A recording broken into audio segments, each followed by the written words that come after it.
I'm the CEO of SolAeroMed, and we have a respiratory drug that we aim to apply to treat COVID-19, initially in Alberta, then we expect to roll it out. And just as an FYI to everybody, we actually submitted Health Canada 10 days ago, our regulatory submission to do a clinical trial. They turned that around in 7 or 8 days, asked us some complicated questions, which we just finished answering last night.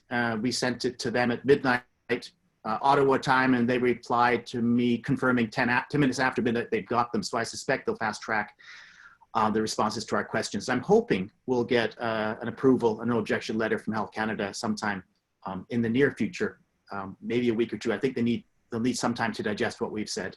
But it's all happening, and with any luck, we'll be in a clinical trial situation in a matter of weeks.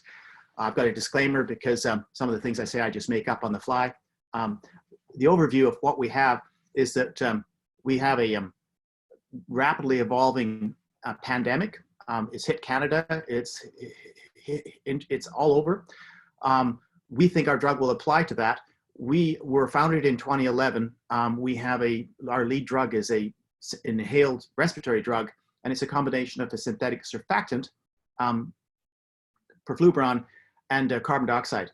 And when combined, these two things offer promise for a lot of respiratory diseases. The CO2 component is a fast-acting bronchodilator. The perfluoraan component, the synthetic surfactant, is an airway lubricant. And we've already finished phase 1 and phase 2 clinical trials. We finished a phase 2 trial in asthma, shown we have efficacy there. We started a cystic fibrosis trial about 10 months ago. We're halfway through that trial. We're getting some good results. We've suspended the trial because of the COVID outbreak. Our patients are at risk. And we have turned our attention to COVID. So we've submitted regulatory applications to amend the trial to include COVID. And that's where we are now. Our drug is carbon dioxide and perfluoraan. It's a biophysical drug. It's not the CO2. CO2 dilates the pipes in the airways. Perfluoraan lubricates those pipes and has anti-inflammatory properties. And together they are useful to treat respiratory disease where the work of breathing is difficult. Both CO2 and perfluoraan are approved in Canada, approved in Europe, approved in the States under various guises. So it's not like we're inventing a brand new weird compound. CO2 is the most studied compound on the planet. Perfluoraan has been around for 30 years. It's very inert and has fairly unique chemical properties, which we were taking advantage of that in the combination. So these are the local and systemic effects of carbon dioxide, dilating the airways, relaxing the smooth muscle, unique independence. All mammals react to CO2. Doesn't interfere with other respiratory drugs that we would normally put into the respiratory tract in humans. It stimulates breathing and maintains blood oxygenation. You can give people CO2 and their blood oxygen levels go up. Anesthetists know that. Physiologists know that. We're taking advantage of that. Sounds anti-intuitive, but it is basic. Perfluoraan has high density. It's a density of 2. It's got low surface tension, very low surface tension. When you handle perfluoraan in the lab and you take it into a syringe with a needle, it will just run out of the syringe and run out the end of the needle. There is nothing to kind of make it stay in the needle. It's a very difficult compound to work with. Doesn't mix with oil, doesn't mix with water, does mix with airway surfactant. But we can move perfluoraan past obstructed airways, mucus plugs. It dissolves as a liquid, it dissolves about 20 to 30 times the amount of oxygen and carbon dioxide that water does. So it's really has a chemical structure that allows the absorption of a lot of gas, and it improves lung compliance. Together, the two enhance the magnitude of the CO2 bronchodilation.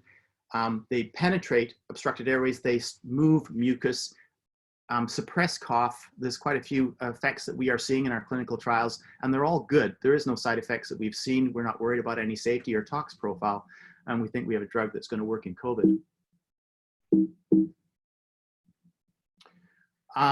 COVID, when the virus goes into the lungs, it causes the death of the ciliated cells that are moving mucus up the lungs. It causes ulceration, it causes inflammation. It progresses into the smaller airways, progresses to the alveolar walls, and now we're looking at the need for supplemental oxygen for the COVID patients. We're looking for the need for mechanical ventilation. I know our governments are talking about some lot of ventilators. That's something to buy a lot of ventilators. I don't know if people have been watching the stats on survival rates from ventilators, but you've got about a 1 in 7 chance of walking away if you have to go on a ventilator. You really just don't want to go there. It's a very high mortality associated with the injury and associated with going on a ventilator.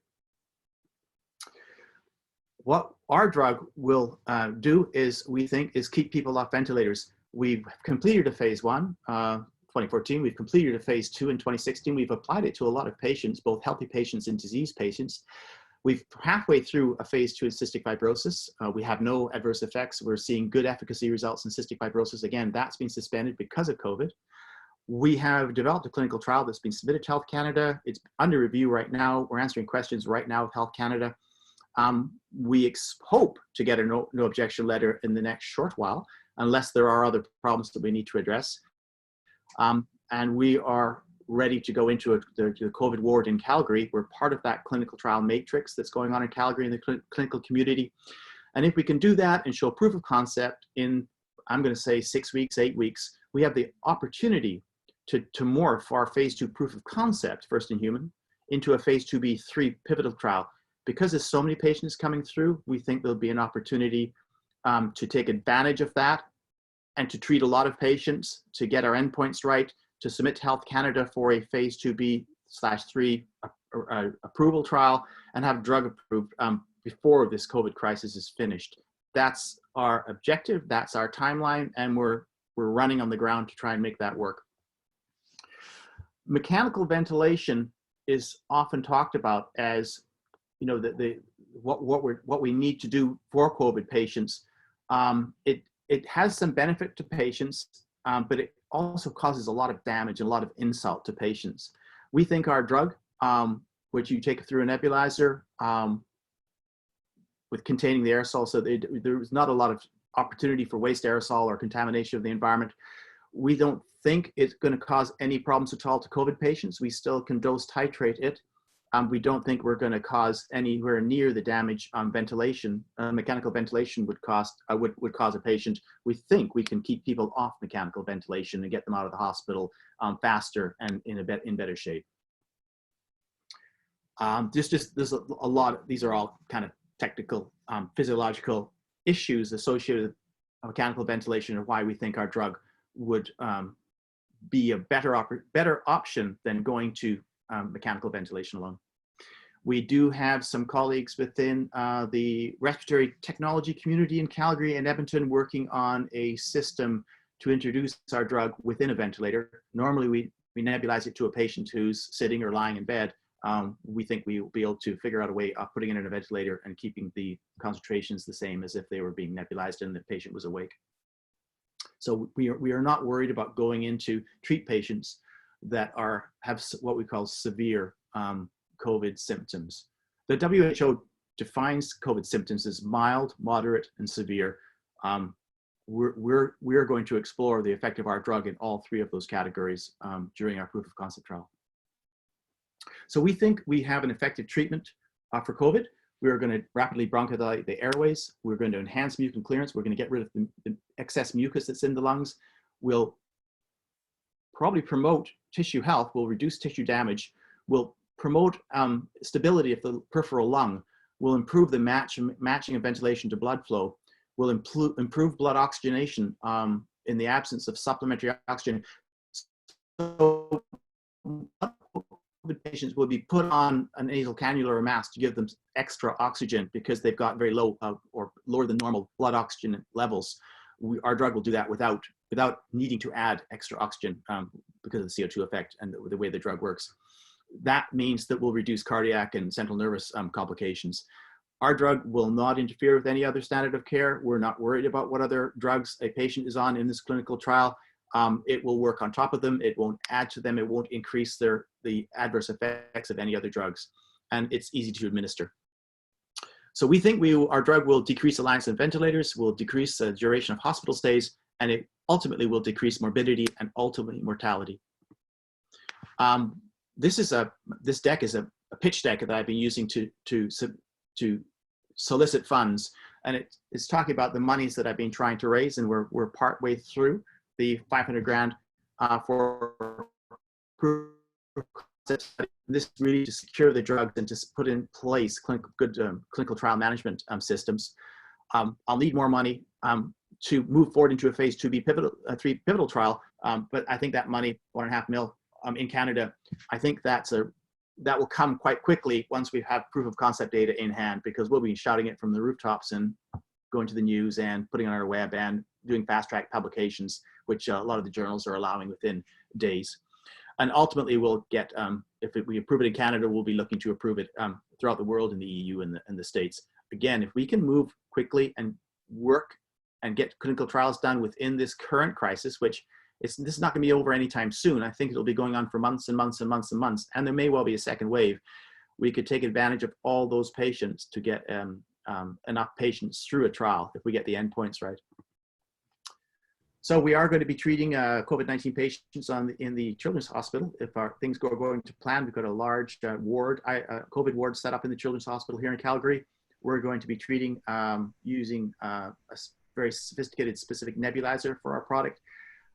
We have the option of dose titrating. We can shorten the duration of treatment, and we can increase the dose of treatment. So we have a lot of options of how we can treat COVID patients in the ward. Again, different kinds of COVID patients, mild, moderate, severe. We will not need any additional outcome monitoring. We're not asking for any other tests to be done to patients, just whatever tests the intensive care unit or the COVID ward are doing on their patients. We will take advantage of those results to see how patients are progressing when they have our treatment versus patients that progress who don't have our treatment.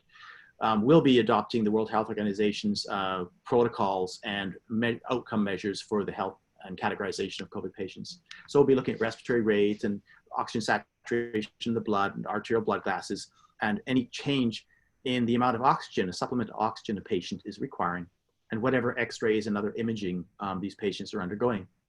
We'll be recording the length of hospital stay or the length of ER stay, in the emergency room, the frequency of a secondary infection, the requirement for mechanical ventilation, and ultimately mortality. It's going to be a very tough statistic to kind of digest. It's not, we have had our drug in the ICU. We treated a terminally ill patient at the Foothills Hospital in Calgary. I won't go into too many details. We published this at the ATS a year ago. This is a patient who had been on a lung bypass for a couple of weeks. The ICU docs had tried everything to make him better. This graph shows the bronchial lavage, instilling a few hundred mils of saline into his lungs. He's unconscious, he's on lung bypass. You put saline down a tube, you squirt it around the lungs in the attempt to move mucus plugging in his lungs. It didn't work. In fact, it made him worse. There's usually, when patients go on ECMO, there's usually they don't walk away from ECMO. We were called, we came into the ward, instead of this a few days after the saline lavage, we introduced a non-conventional treatment of our drug by putting nearly 100 mils of perfluorine into his lungs through the endoscope tube. This is the ICU docs doing this, bubbling CO2 through it because we had a canister of gas on us that day. And within minutes of treatment, his lung function was improving, and within minutes of treatment, our treatment, it returned to normal. He was taken off ECMO within a few hours. He was detubed a day or two later.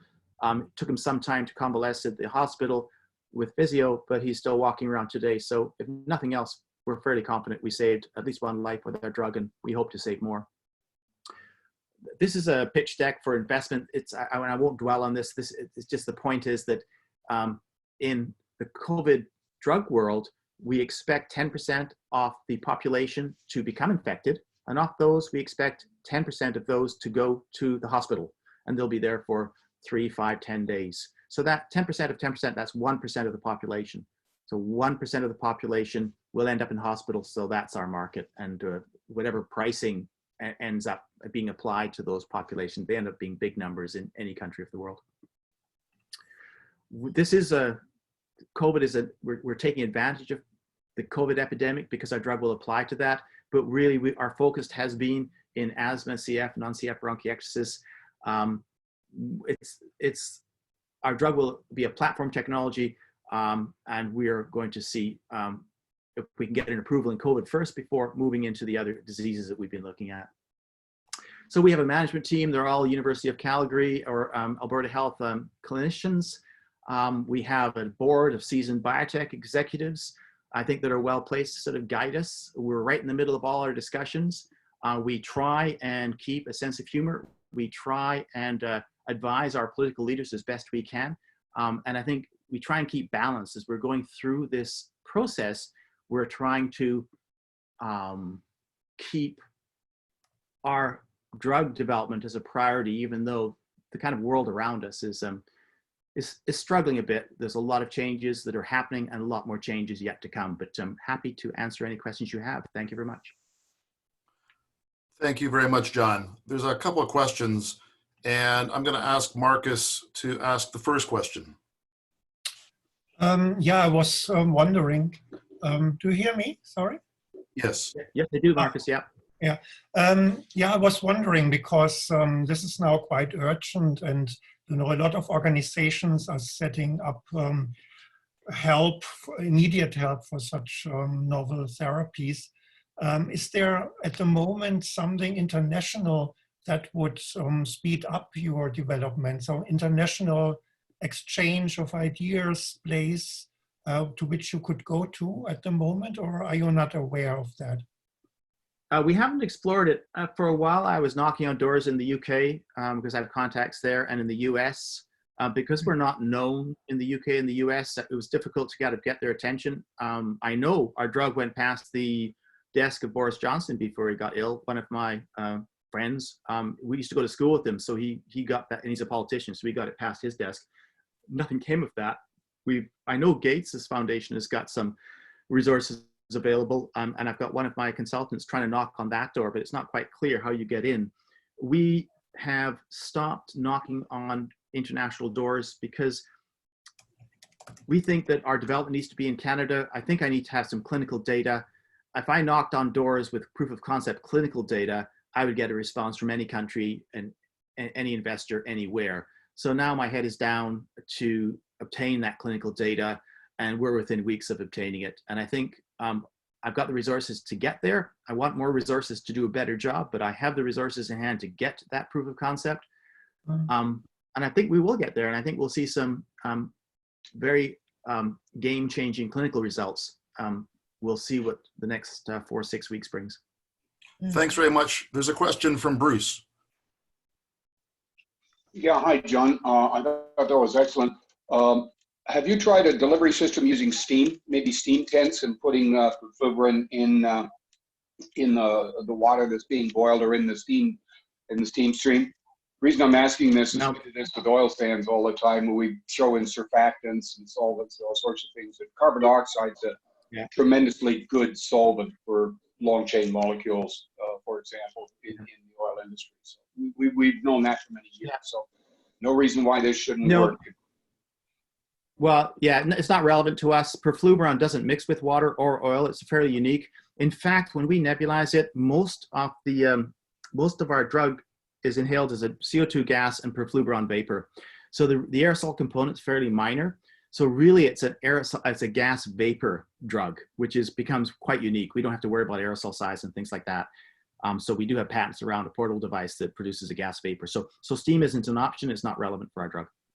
Thanks. Okay, thank you very much. Yeah, I think that's a path to go on. I think you're on a very good path. Okay, thanks, John. I just had a question. How would you rate Alberta and Canadian government funds versus investment money in terms of ease of access and maybe the strings that are attached to do trials? I think that the monies available in Canada are fantastic for early proof of concept, the concept itself, but they peter away and they disappear once you've got an idea that's damn near commercially viable. There's no more funding, and so you have to then try and raise the funding, usually from the States. So I haven't found Canada's granting system effective for taking a product across the goal line, at least not in the therapeutic world. And I think Alberta is as good as any. I compete for federal money. I know IRAP has been a fantastic industrial research assistance program. That's been a fantastic resource for us in our early development. I think that it's as good as it can be. I think what we're missing in Canada is focused venture capital money, or perhaps government philanthropic investment that wants to invest in Canada, but not to throw it away on multi-billion-dollar research, boondoggles, but projects that have a good chance of making money. So if we invest in 50, we're playing a numbers game and we'll see a great return. And I think that I would like to see that happen in Canada, so that good ideas could get funding, so the money could stay in Canada. I'm fairly sure our drug will get funded, and I'm fairly sure the money may well come from the States, and I'm pretty sure all the profits and the eventual ownership will go to the States, like so many other things in Canada. And it's unfortunate because the idea is Canadian, it's an Alberta project, but that's just the fate of a lot of our ideas that spin out of university and from entrepreneurs. Okay, thanks, John. So we're doing something different today. I'm running a poll, and this is just to help John get more feedback. And this is also then shared with investors and government funders, so they get an idea of whether or not John's project is fundable, whether or not he has unique value in his proposition, whether or not his intellectual property position is solid, if his business proposition seems viable. So there's 4 questions there, and I'd invite anybody to answer them. There's no need to do so, but that helps provide feedback for the advisors and the investors when they evaluate John's pitch today, and hopefully when they decide to make decisions regarding whatever funding they have available to the various projects. So we're going to run this after every talk that is business focused, not for the academic talks, but those that are really proposing a new product or service that requires funding or investment. So John, thanks very much. If there's anything else, we're just going to run this for another minute. There's 5 responses in so far. And again, no need to do so, but if you want to give John your feedback, feel free to punch in your response. And we're going to close in about a minute. So there's just 4 simple questions, yes, no. And Michael? Yep. Because I never had the opportunity, because those are questions that we are not necessarily addressing, just as an FYI, we had patents issued on our drug some years ago. So I think if people are developing a drug without patents, without strong patents, it's kind of a waste of time. It's not investable, but our patents are issued globally. That's one of the main drains on my bank account. I can't shred it. It costs me, I don't know, a quarter of my monies that I spend each year are on legal, and that's something that our granting bodies don't cover, and it's a real drag on the bottom line.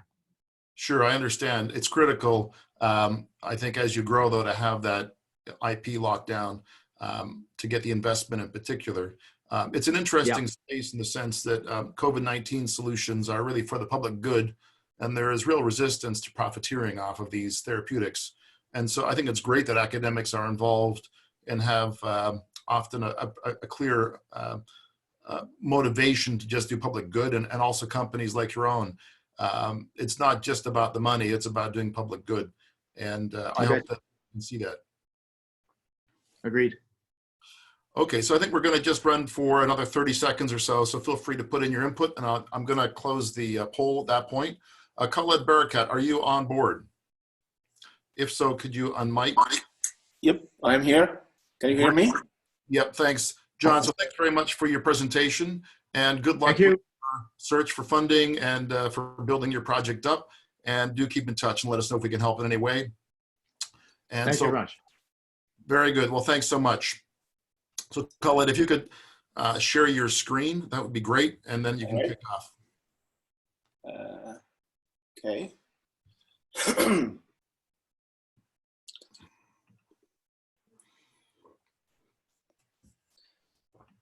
So can everyone see my screen? Perfect. Excellent. Okay.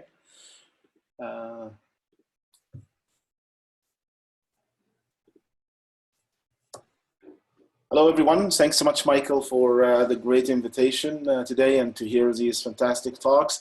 My talk today is actually very early.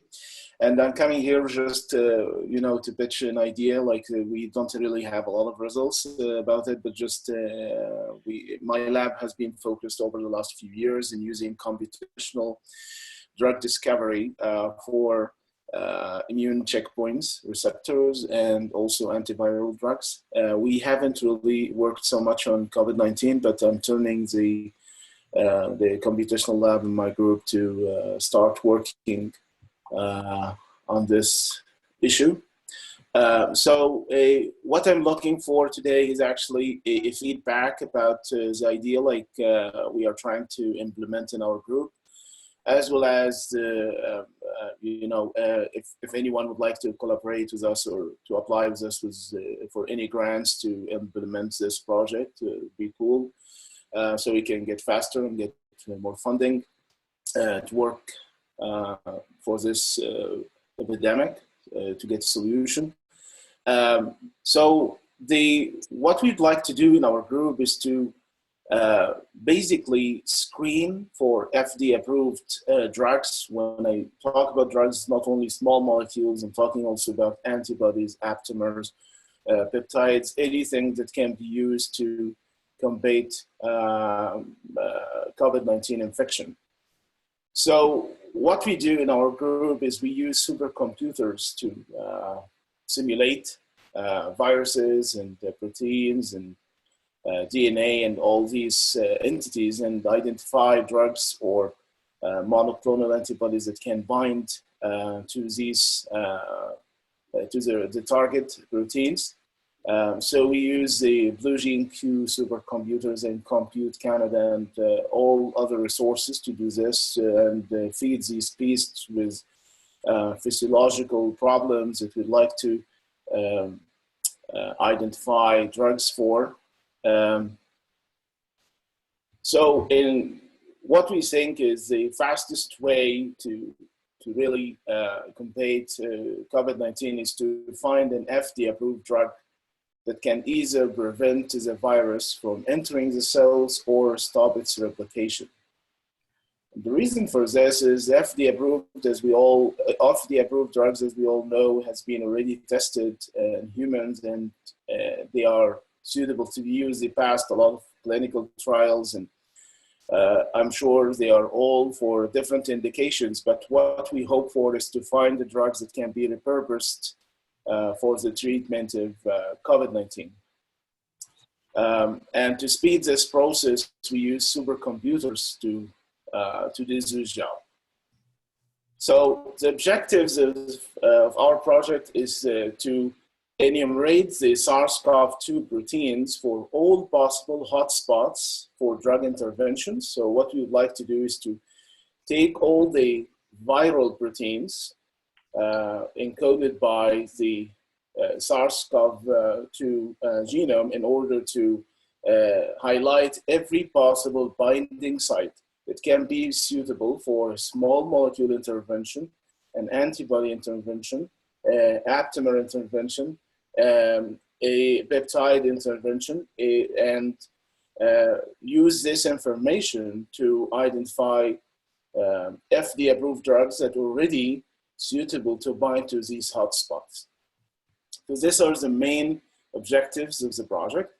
And the methodology is very basic, that all drugs bind to hotspots exactly as a lock binds to its key.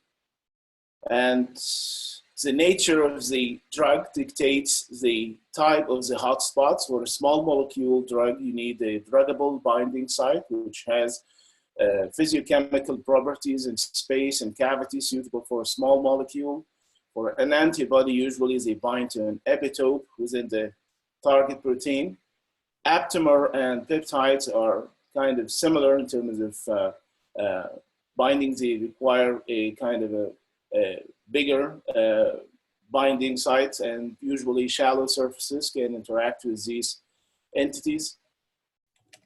So an example we did for HCV in 2013 is we highlight here all the binding sites, for example, in the polymerase active site, the polymerase enzyme for the HCV in this 5P.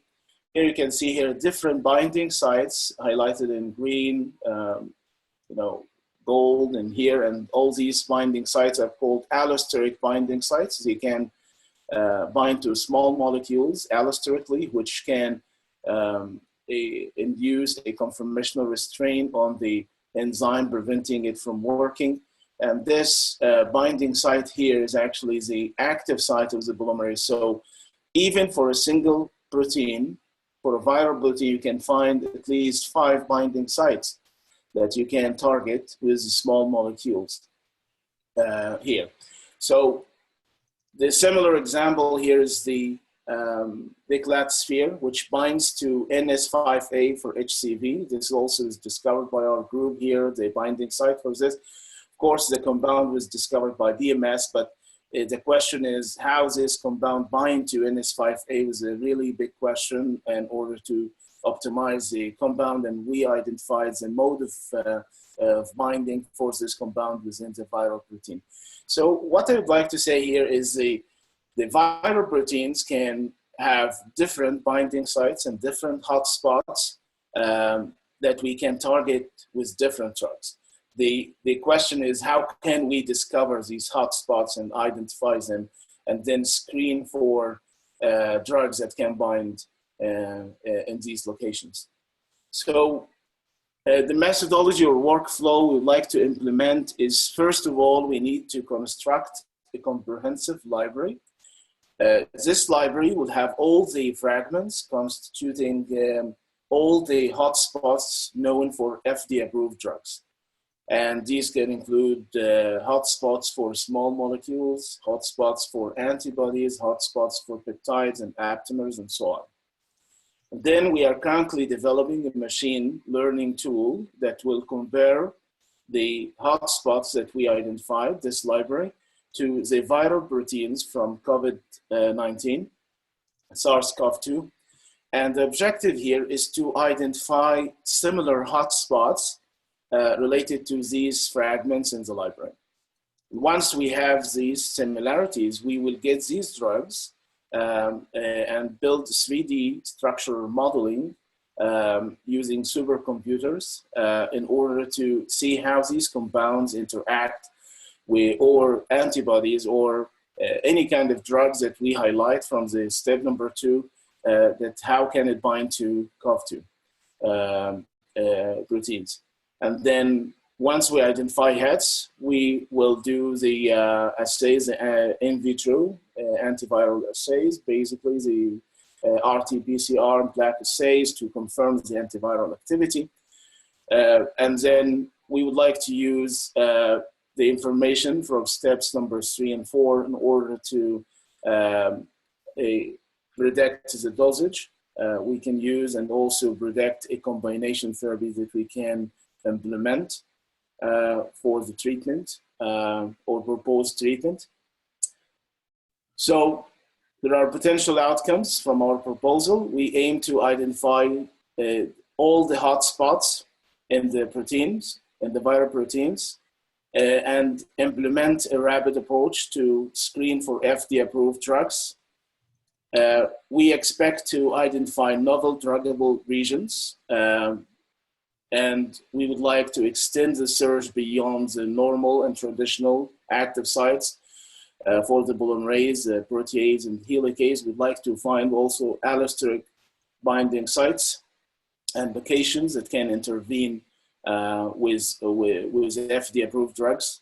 And we will investigate all possible allosteric sites and disordered regions that are very hard to predict due to the lack of structural data. So what do we hope to get is to get collaborators to validate our modeling outcomes and industrial partners to help us fund the project, as well as apply for partnership funding. For example, there is a NSERC Alliance grant is coming very soon in June, and what they require is industrial partner to work with us, and he doesn't need to provide any funding. He just needs to participate in the design of the proposal.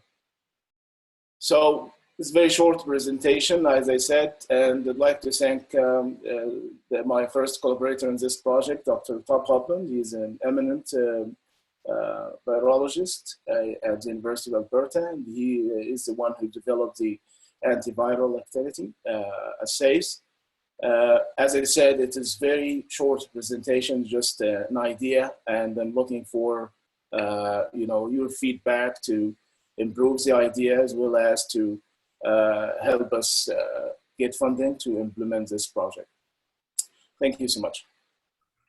Thank you, Khaled, for that very helpful talk. A lot of space to cover there. Any questions from the crowd? In the meantime, I'll just ask a couple. How are you dealing with the major conformational changes and dynamics and glycosylation in, for example, the spike protein target?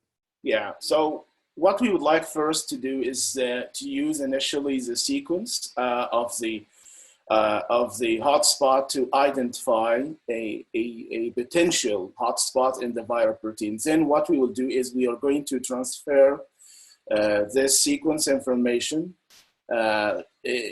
into the 3D structure. There is the most important step in our project, step number 3, where we actually look into any identified hotspot as a secondary screening method to see the 3D structural data.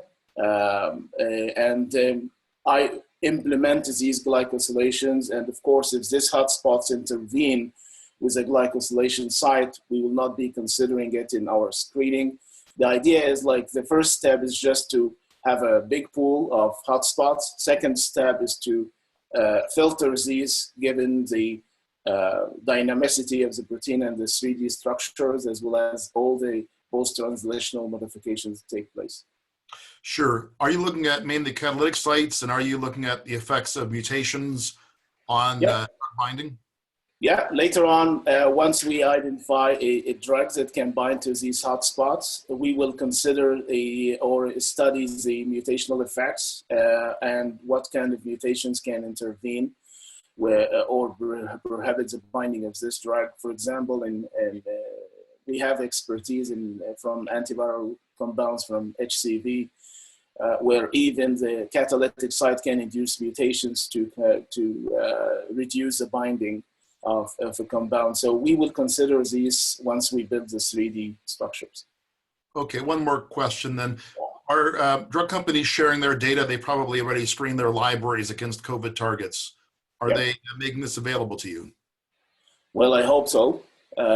This will be speeding up the process, and many databases right now have, for example, all FDA-approved drugs are deposited in a lot of databases right now as their targets and their hotspots. So, which makes this building this comprehensive library feasible. Is not we are not building it from scratch. Our main job will be just collecting this data and curating it and getting it ready for machine learning. Okay, great. Well, hopefully we can find out if there's any open innovation processes out there in the pharmaceutical industry. If anybody knows of anything, please share that with me or Khaled, or maybe Bruno can also comment on that when he talks a bit later on today. I'd like to move on. Khaled, thanks very much for your time and for the answers to the various questions that I had. Darrell, are you ready to share your screen? Yes. Great. Ready to do so. It says I cannot do so while another participant is sharing, so I think that just needs to be. Okay.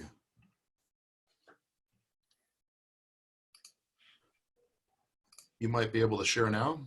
All right, let's give it a go.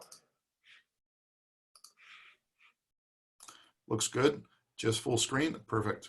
I'm seeing half of your screen. Okay, sorry, let me try that again. That seems to happen frequently. The first time I share and then I try again and then it works. Give me just a moment here to try that again.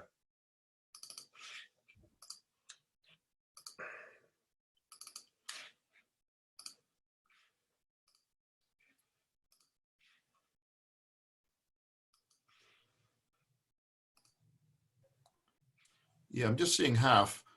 You can possibly, it's the presentation view is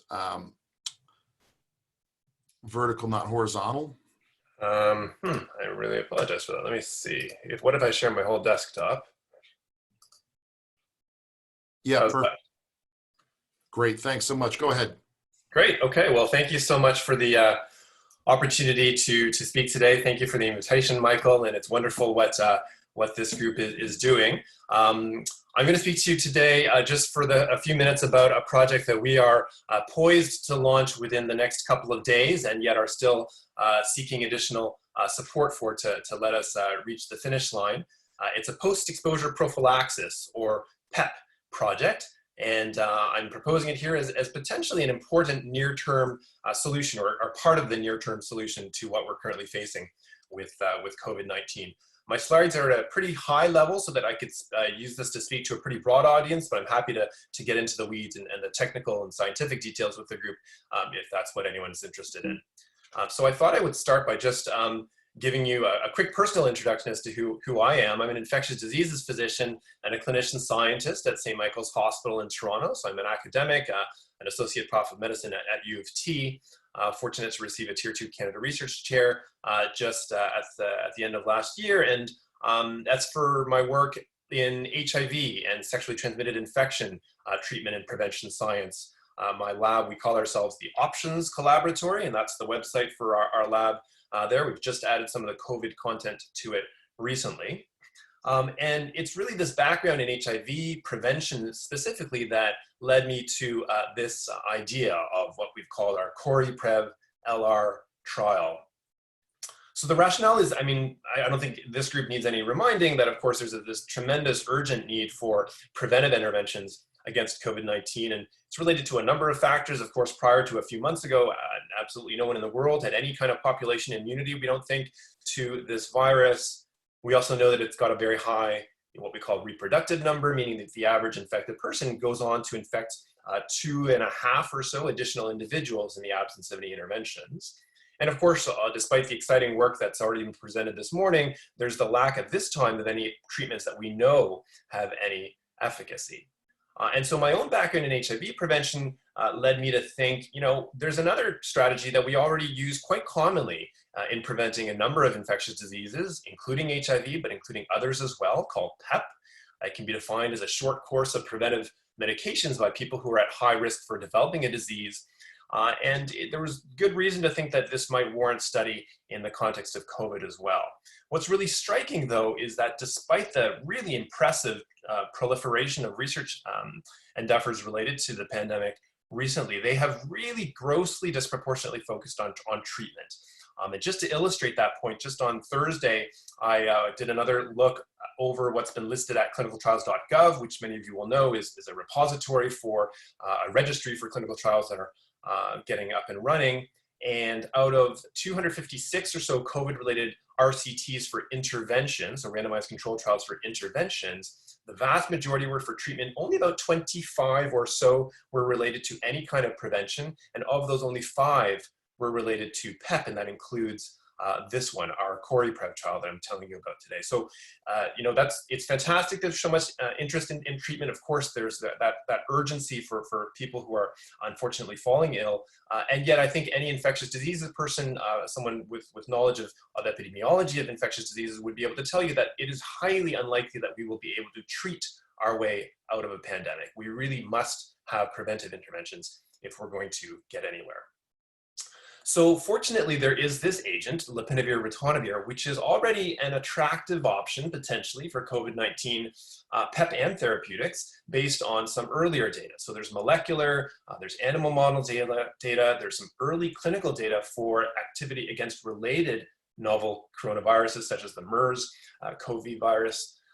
And the limited data that exists both in the wet lab as well as very preliminary clinical data suggests that there may be some activity, antiviral activity in SARS-CoV-2, or the virus that causes COVID-19. Because it's an existing drug as well, we understand it very, very well. So we have a really well-characterized safety, tolerability, and drug interaction profile for this drug. It's been around for about 2 decades or so, and it's already widely used in HIV treatment and prevention globally. And that global existence of supply chains for both brand name and generic products all around the world, high income, middle income, low income countries, really means that it has potential for scale up if it has efficacy. So, of course, our CORI-PrEP trial is going to look at its role potentially in PEP. And what we're going to use is an innovative research design to try to study this, which is a ring-based design. So ring-based prevention strategies have already been used in a number of vaccine efforts. They were key to the eradication of smallpox many years ago. They were employed more recently in some innovative Ebola vaccine trials just a few years ago in West Africa. And I want to show you just conceptually how it works. It's not complicated. You can imagine that if there's a population of uninfected persons, out of which a handful become infected, which is the red dots here, then we could kind of draw a ring, a geographical ring, or even just a social ring around those infected cases, and use that to identify people who would logically be at highest risk of subsequently going on to develop infection if we were to do nothing. And what we propose is that if we identify those close contacts at high risk and call each one of these rings a cluster, then we could offer them an intervention, such as Lopinavir, Ritonavir. And that's how we came up with this idea for a COVID-19 ring-based prevention trial with Lopinavir, Ritonavir, CORI-PrEP, LR. Our primary objective in this trial is what's listed here, to evaluate the efficacy of a 14-day course of oral Lopinavir, Ritonavir, that's what that acronym stands for, as post-exposure prophylaxis against microbiologically confirmed infection with COVID-19 among people who have had a significant unprotected exposure to a confirmed case of the disease. And so the trial itself will be a multi-center, open-label, randomized cluster trial of this agent as PEP compared with no intervention among close contacts of confirmed COVID-19 cases. There's also, of course, a host of secondary objectives that we'll look at. We'll look at a number of secondary outcomes and compare them between the study arms. Of course, safety. We feel that we know the safety profile of this drug very well, but it's a slightly different population, so important just to look at that. Symptomatic disease, serologic evidence of disease using serologic assays by day 35. Some important clinical outcomes, so hospitalization, respiratory failure, mortality, as well as some psychological outcomes. We have psychiatrists who are collaborating with us because we know that those are also important outcomes of a pandemic like this. And then we have a health economist working with us on health-related quality of life outcomes and using that to inform health economic analyses very quickly based on the trial data. So the approach that we'll use is, of course, a randomized controlled trial, or an RCT. And for anyone who might be listening who has less familiarity with how we kind of set up an RCT, it's really important to always define very clearly what we call the PICO, P-I-C-O for the trial. That means the population, intervention, control, condition, and outcome. So once again, the population here is folks who've been in close contact with a confirmed COVID-19 case. The intervention, as I've mentioned, is this drug, Lopinavir, Ritonavir. In Canada, in many other countries, it goes under the trade name Kaletra, but it's also available under a different trade name in some other markets called Alluvia, and it's also available as a generic for many low and middle income countries. And we chose a 14-day duration just to match up with the upper roughly 97.5% confidence interval for what the incubation period is for this disease. Now, the control condition is no intervention. We were unable to source placebo in time, and we felt that we should not hold back to wait for that. And given the absence of any other known intervention that has efficacy, this is an ethical and appropriate scientific approach to take. We'll simply be watching those control participants very carefully and follow everybody for the outcome of COVID-19 positivity on a polymerase chain reaction, RT-PCR platform, on self-collected nasal swabs. We have them self-collected in order to respect social distancing requirements and not unnecessarily put study staff at risk, and allow people to do all of this remotely up until day 14. So just to show a schematic of how this works, if we imagine that we have an index case that we learn about, or we learn about the exposed contacts of that index case first, and we have many mechanisms through which to do that, through partnerships that we built with public health and hospital-based infection prevention and control teams, some other studies, as well as frontline clinicians. We'll rapidly learn about those individuals, put them in touch with our study team, and solicit informed consent before we randomize, that's the big R here in the middle, to either the drug arm or the no drug arm and follow people out. And then we have systems set up to do daily symptom monitoring with these individuals. That also includes temperature checks. They'll each be given a study pack that contains a thermometer, as well as materials to do a weekly self-collected nasal swab. So they have that done at baseline on day 1, at day 7, and day 14. And any positive specimen up until day 14 is what we'll use as our primary outcome for the trial, hoping that we can reduce the proportion that have that in the drug arm. There's also a blood draw at day 35 so that we can look at serology, as I mentioned, and then there's a final visit to tidy up all the other clinical and psychological outcomes by day 90. Again, all of them except for the blood draw visit are going to be done remotely so that we can feasibly do this in the context of the isolation that's happening right now. And we've already built a number of tools to roll this study out. So this is just a screenshot of the opening sequence of a YouTube video that we created for participants to learn about how to safely collect their own nasal swab. And of course, people will also be conducting this during a remote video visit with one of the study staff so that they can view over Zoom and ensure that this is being collected properly and labeled appropriately, etc. We'll also use dry blood spot technology so that we can have some biological sampling for drug levels, for serologic testing, hopefully in the future, at a couple of time points in the participants. We're working with the Applied Health Research Center, which is a very, very experienced data management center at my own institution, St. Michael's in Toronto. They've managed over 100 different multi-center CIHR and otherwise funded clinical trials in the past, and we've worked with them successfully before. They've just in the last couple of days completed the final quality checks on a comprehensive REDCap database that will also be used to issue the electronic questionnaire so that our staff can enter the data in real time and allow for rapid analysis, and the participants can enter their own symptom data, their adherence data through electronically emailed questionnaires. We've got a very experienced team. I've listed the key members here. My co-principal investigators include Alison McGeer. She's a world recognized authority in emerging respiratory outbreaks and influenza. She was instrumental in the first outbreak of MERS-CoV. Adrienne Chan is an experienced HIV and infectious diseases provider who was on the front lines of the Ebola response in West Africa a few years ago.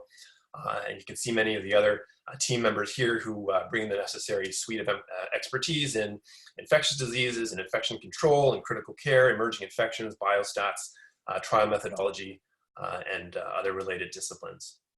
We've got sites that will be in Toronto and Vancouver. We have the potential to expand to additional sites in future as well. So our existing support comes from the Canadian Institute for Health Research. We have some support from the St. Michael's Hospital Foundation. AbbVie is providing study product in kind. And so we're about 70% funded towards our initial target. I say initial because using an adaptive design, we may find the need to modify our sample size after we conduct the initial first looks at some of the key parameters that drive the sample size calculation.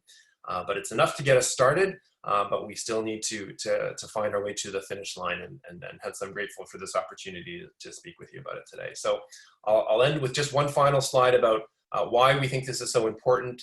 I mean, again, we just really urgently need preventive interventions for this infection. And as I mentioned, there's only 5 PEP trials that we know of through our linkages with WHO and the Gates Foundation, folks who are connecting groups worldwide at this time. We're the only one to study this drug. All the others are looking at hydroxychloroquine, which also is important to study, but I think you know, the emphasis on that drug really means that we're globally putting a lot of our eggs in just one basket.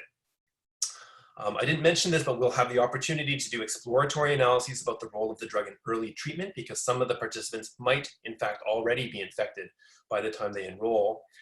And then we'll also learn about how COVID is transmitted from person to person just by looking at the data in our control arm. And then finally, I think we'll offer an important research platform for future prevention studies. So once we finish studying Lopinavir, Ritonavir, our study infrastructure will all be ready for us to just plug in another intervention if something else looks promising at that time, and we've got an external independent DSMC to advise us there.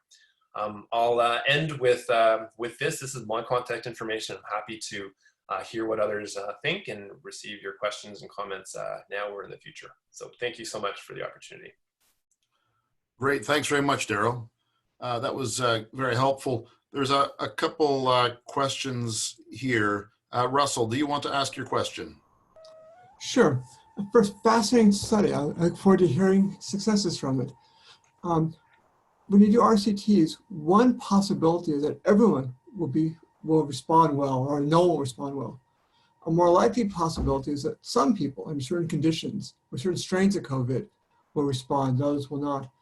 Have you thought about analyzing it using a machine learning approach where you can see perhaps what subset of people respond well? If so, can I help? Yeah, thank you very much for the question. I mean, absolutely, I agree that there's always going to be the potential for heterogeneity in results. I mean, the way that we would typically hand that in a clinical trial, just from ClinEpi principles, which is my own methodologic background, is to do subgroup analyses, to do adjusted analyses. We're collecting comprehensive data on covariates, both clinical, demographic, etc. We'll be seeking consent from people to biobank their specimens. So even once we learn yes or no, is the specimen positive or not, subsequently our lab partners can go back to those specimens and hopefully sequence them to look for virologic characteristics that predict success or failure. So those are the approaches that we plan to take, and I'm certainly open to hearing about other thoughts. Well, I'll send you an email. We'll talk more later on. Thank you. Wonderful. Thank you. Darrell, I'm just wondering about whether or not pharma are helping out. It'd be helpful to get, for example, drug formulations, drug molecules to you. They probably already have production, or are they providing funding? Is there anything else you're getting from the pharmaceutical industry to help you, or are you mainly relying on government funds? So at this time, although we did submit a request both for financial support as well as drug in kind from the manufacturer of the drug, AbbVie, in Canada, they agreed to only provide drug in kind, and hence the search for ongoing dollars. I think the idea about already thinking ahead to future agents is also very important. It's conceivable that we will do an interim analysis that would conceivably even find futility very early on and tell us that we shouldn't expend more time and energy on this drug. So we can't predict what the future will hold. We'll reach out to others when we have the bandwidth to start doing so. So far, we've been focused on this agent, but certainly, again, open to being connected with other promising agents that warrant study in this sort of design. Okay, great. So just to let people know, I'm running a poll just to help you get some more feedback should you need investment or any other source of funding. And so people are welcome to fill that out. Unfortunately, I messed up and said it's for John, the previous speaker, but this is, these numbers are going to be specifically fed back to Darrell so that he has information about whether or not the crowd thinks that his project has unique scalable value, a solid IP position, a business proposition that's viable, and an investable project. So feel free to input on that. If there's any other last questions, feel free to ask Darrell now or put it in the chat space. And then we're going to move ahead to Carlos once we're done in a minute or two with the poll. So any other questions? I'm just wondering about, you're looking for additional funding. Are there any things that you're offering then specifically to an investor should they wish to provide the missing funds that you need to complete your trial? I mean, at this time, we haven't thought of a concrete offer back, aside from, of course, just broadly recognizing any contributor to this.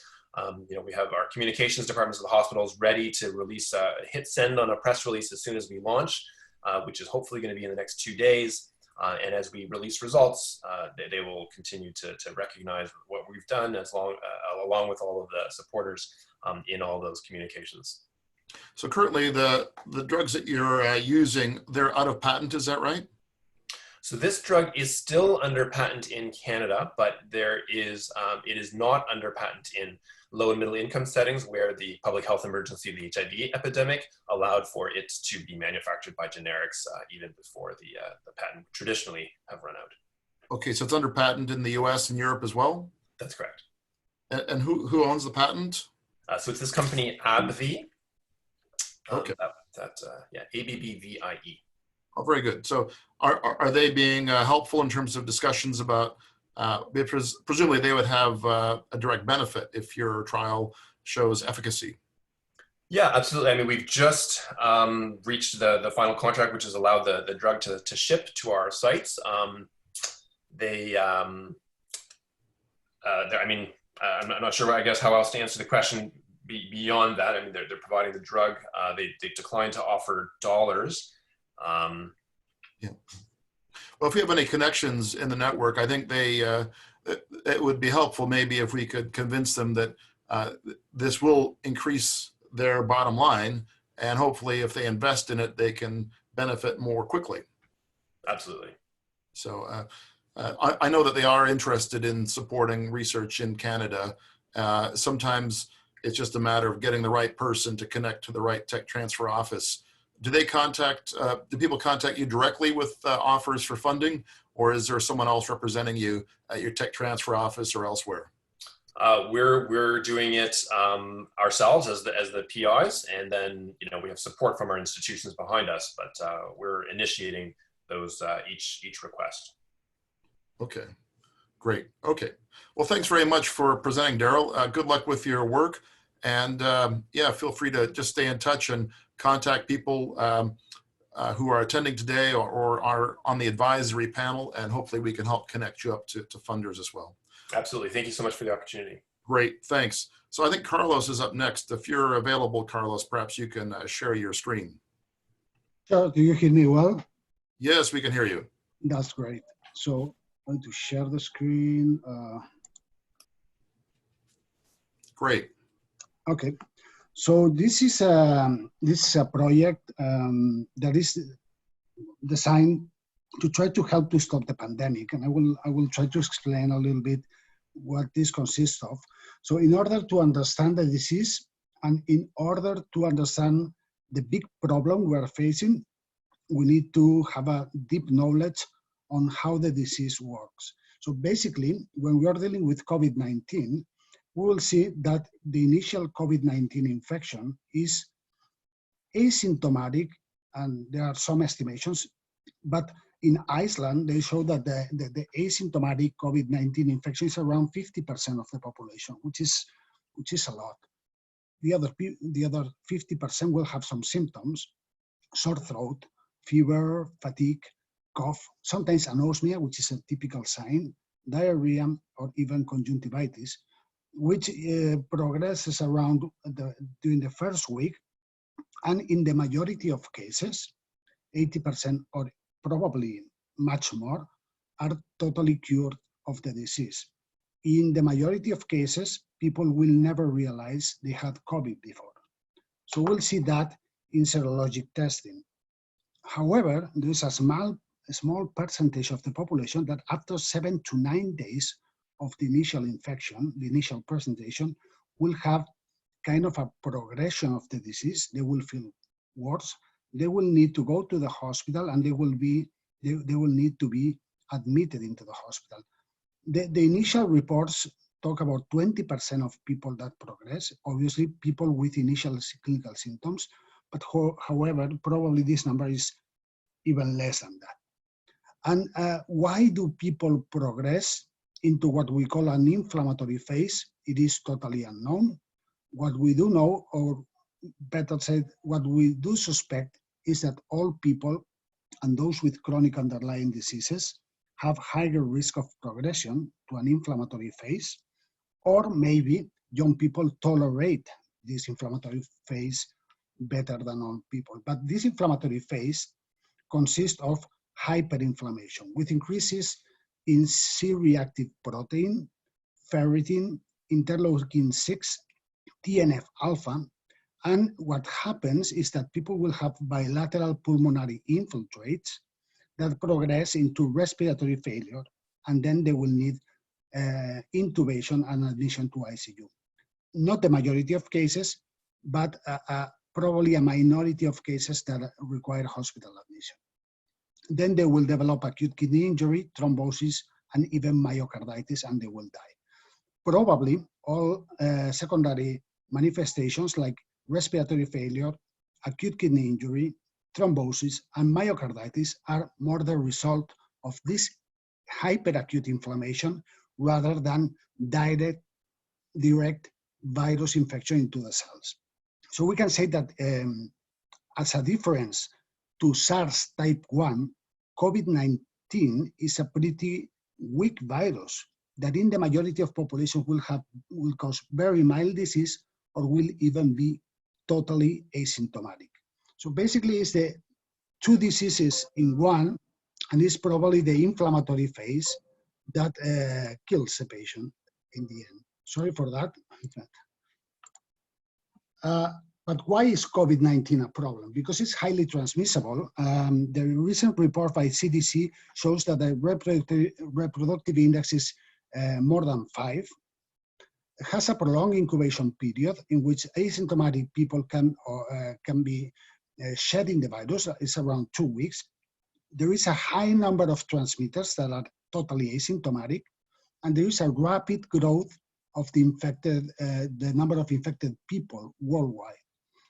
Kills not too much, like Ebola, and not too less, like flu or rhinovirus, which is probably, taking all these points into account, transforms COVID-19 in the perfect weapon, because kills a lot of people, because there is a lot of people infected with the virus, proportionally not that much, especially old people that require hospital admission to ICU, and interestingly, these hospital admissions and admissions into the ICU are very prolonged in time. So people keep filling one of these ICU beds for around a median time of 10 days. So it collapses the healthcare system, and ICU is a total overwhelming situation.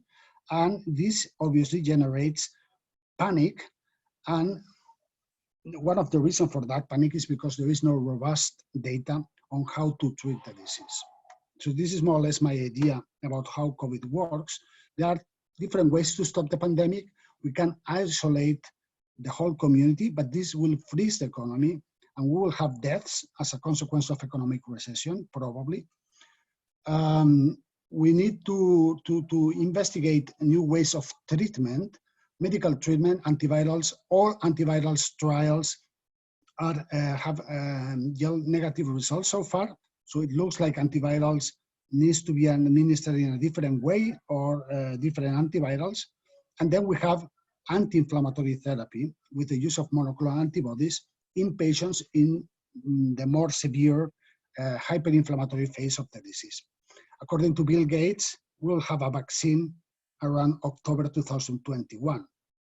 And probably governments worldwide know that information, so the strategy will probably get the population exposed to the virus in order to achieve immunity in the population before the vaccine is available.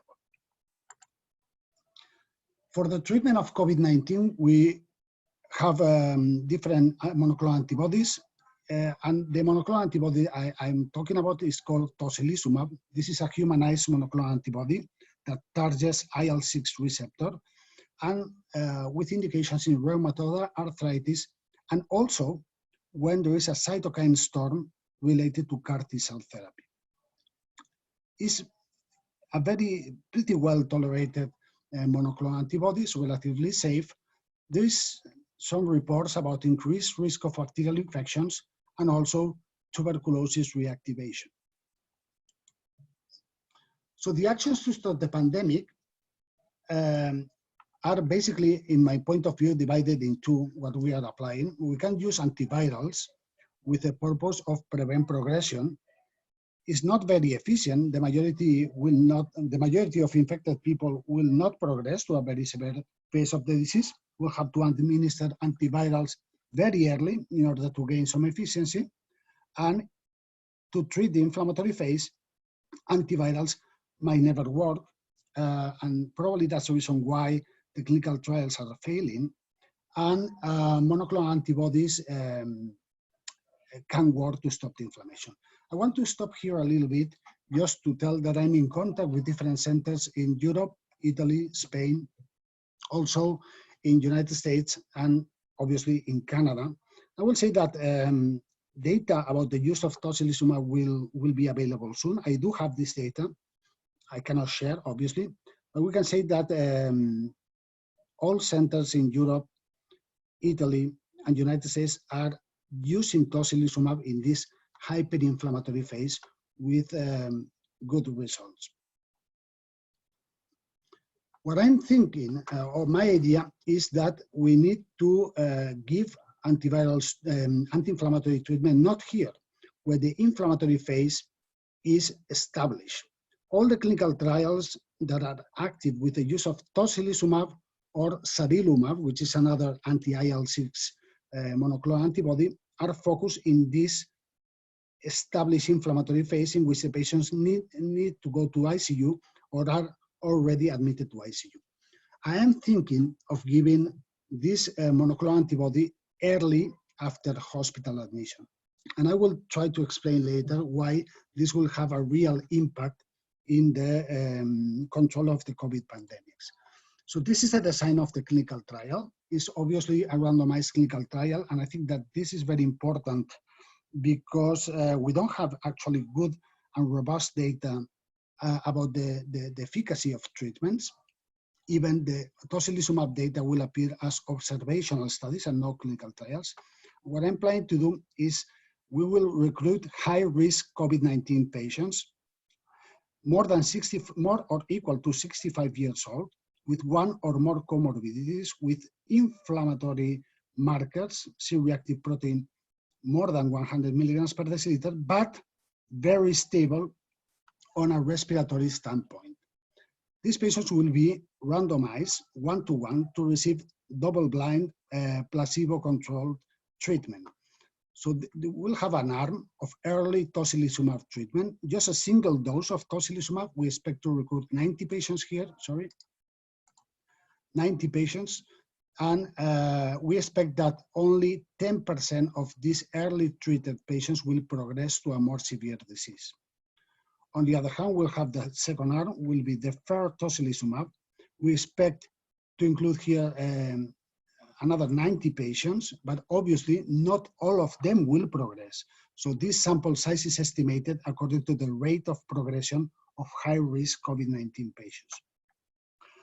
60% will not progress, so they will not receive any treatment and they will be discharged to home, but 40% of them will progress, and then in those cases, they will receive late tocilizumab at a dose of 8 milligrams kilo for 2 doses. And we expect to recruit 36 patients in this late tocilizumab treatment. The impact of a positive result of the clinical trial is clear. We'll have a good treatment to prevent progression of COVID-19. That will represent a moral, like a kind of good news are always good, right? This will increase confidence.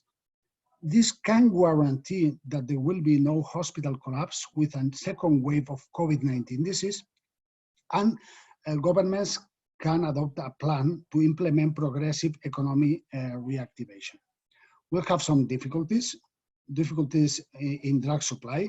Actually, Roche, which is the company manufacturing tocilizumab, is not offering clinical trials because of the problems with drug supply.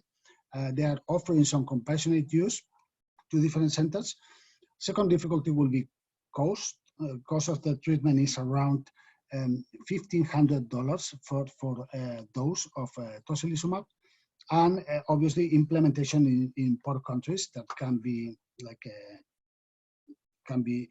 actually tocilizumab can be used in a subcutaneous way. This will need some work later, but probably I think we can give poor countries an opportunity with the use of these treatments. And what do I need to do this clinical trial? So we need to start the trial. We need to prepare the documents. We are already in the process of doing documents sending to be sent for Health Canada approval, and we need to build data collection forms and databases. This is relatively easy because we have a lot of experience doing that.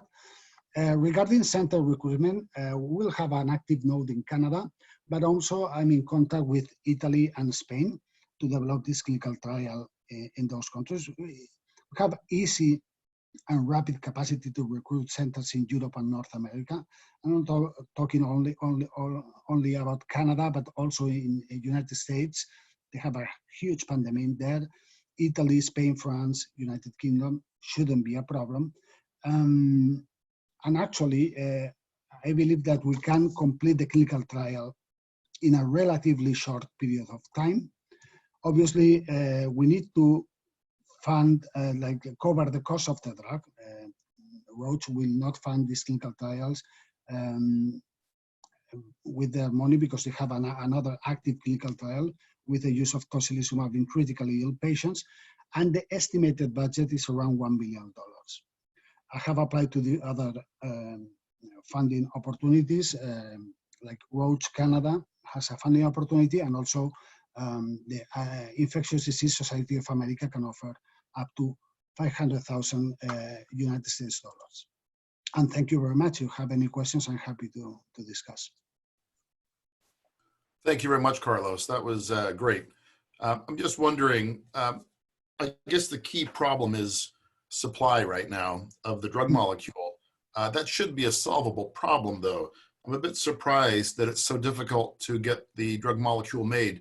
Is it a problem with production, or is it a problem of competing with Roche on their other project? So the indications of Tocilizumab were very clear. Tocilizumab has been indicated for rheumatoid arthritis, basically, and usually this drug is administered as a single dose on a monthly basis. So you'll have a pool of patients receiving this treatment. After the COVID-19 outbreak, and we are talking about December, right? The use of Tocilizumab has been progressively increasing. So I think that the problem with Tocilizumab is a matter of production of the treatment. Roche was not prepared to these increased volumes of requirement of Tocilizumab. But let me tell you, I mean, it's massively used. We don't have data published now, but because I have some friends, I'm Spanish, I have some friends in Spain, and I have some friends in Italy. It's basically a standard of care. Sure. So my opinion is that there are different ways to rapidly increase the production of the drug. It shouldn't be a problem. We need some funding to do that, but this can be a possible solution, at least to decrease the economic impact of the pandemics. Sure. And in terms of the intellectual property position, does Roche own the rights to it, to this drug in terms of its utility for COVID-19? Or is there any way that investors can benefit if they were to fund the production or the trial? So Roche is the owner of the patent of Tocilizumab. I don't see how we can take advantage of that.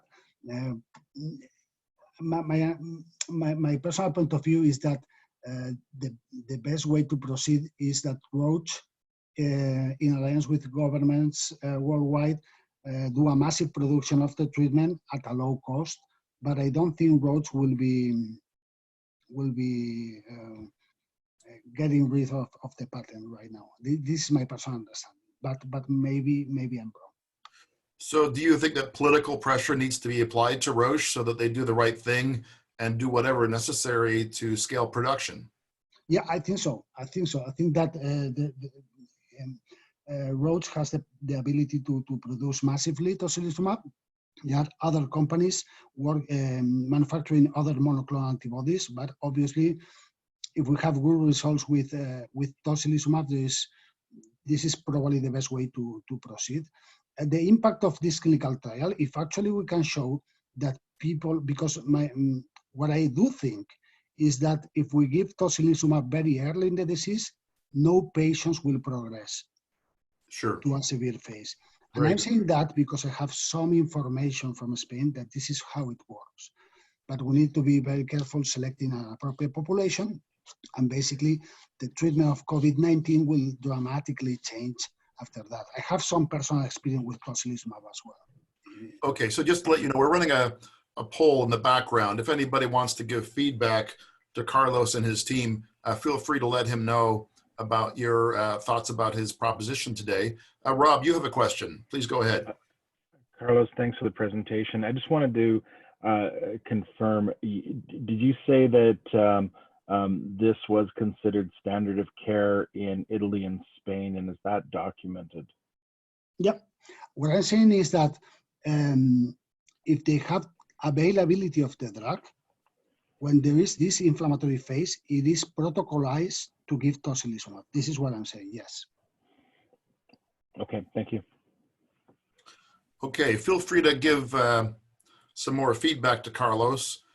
If there's any other questions, feel free to ask them as well, either in the chat space or just ask them here. I guess Carlos, your trial, in terms of where you are, do you have any funding at this point to move ahead, or is this at the conception stage still?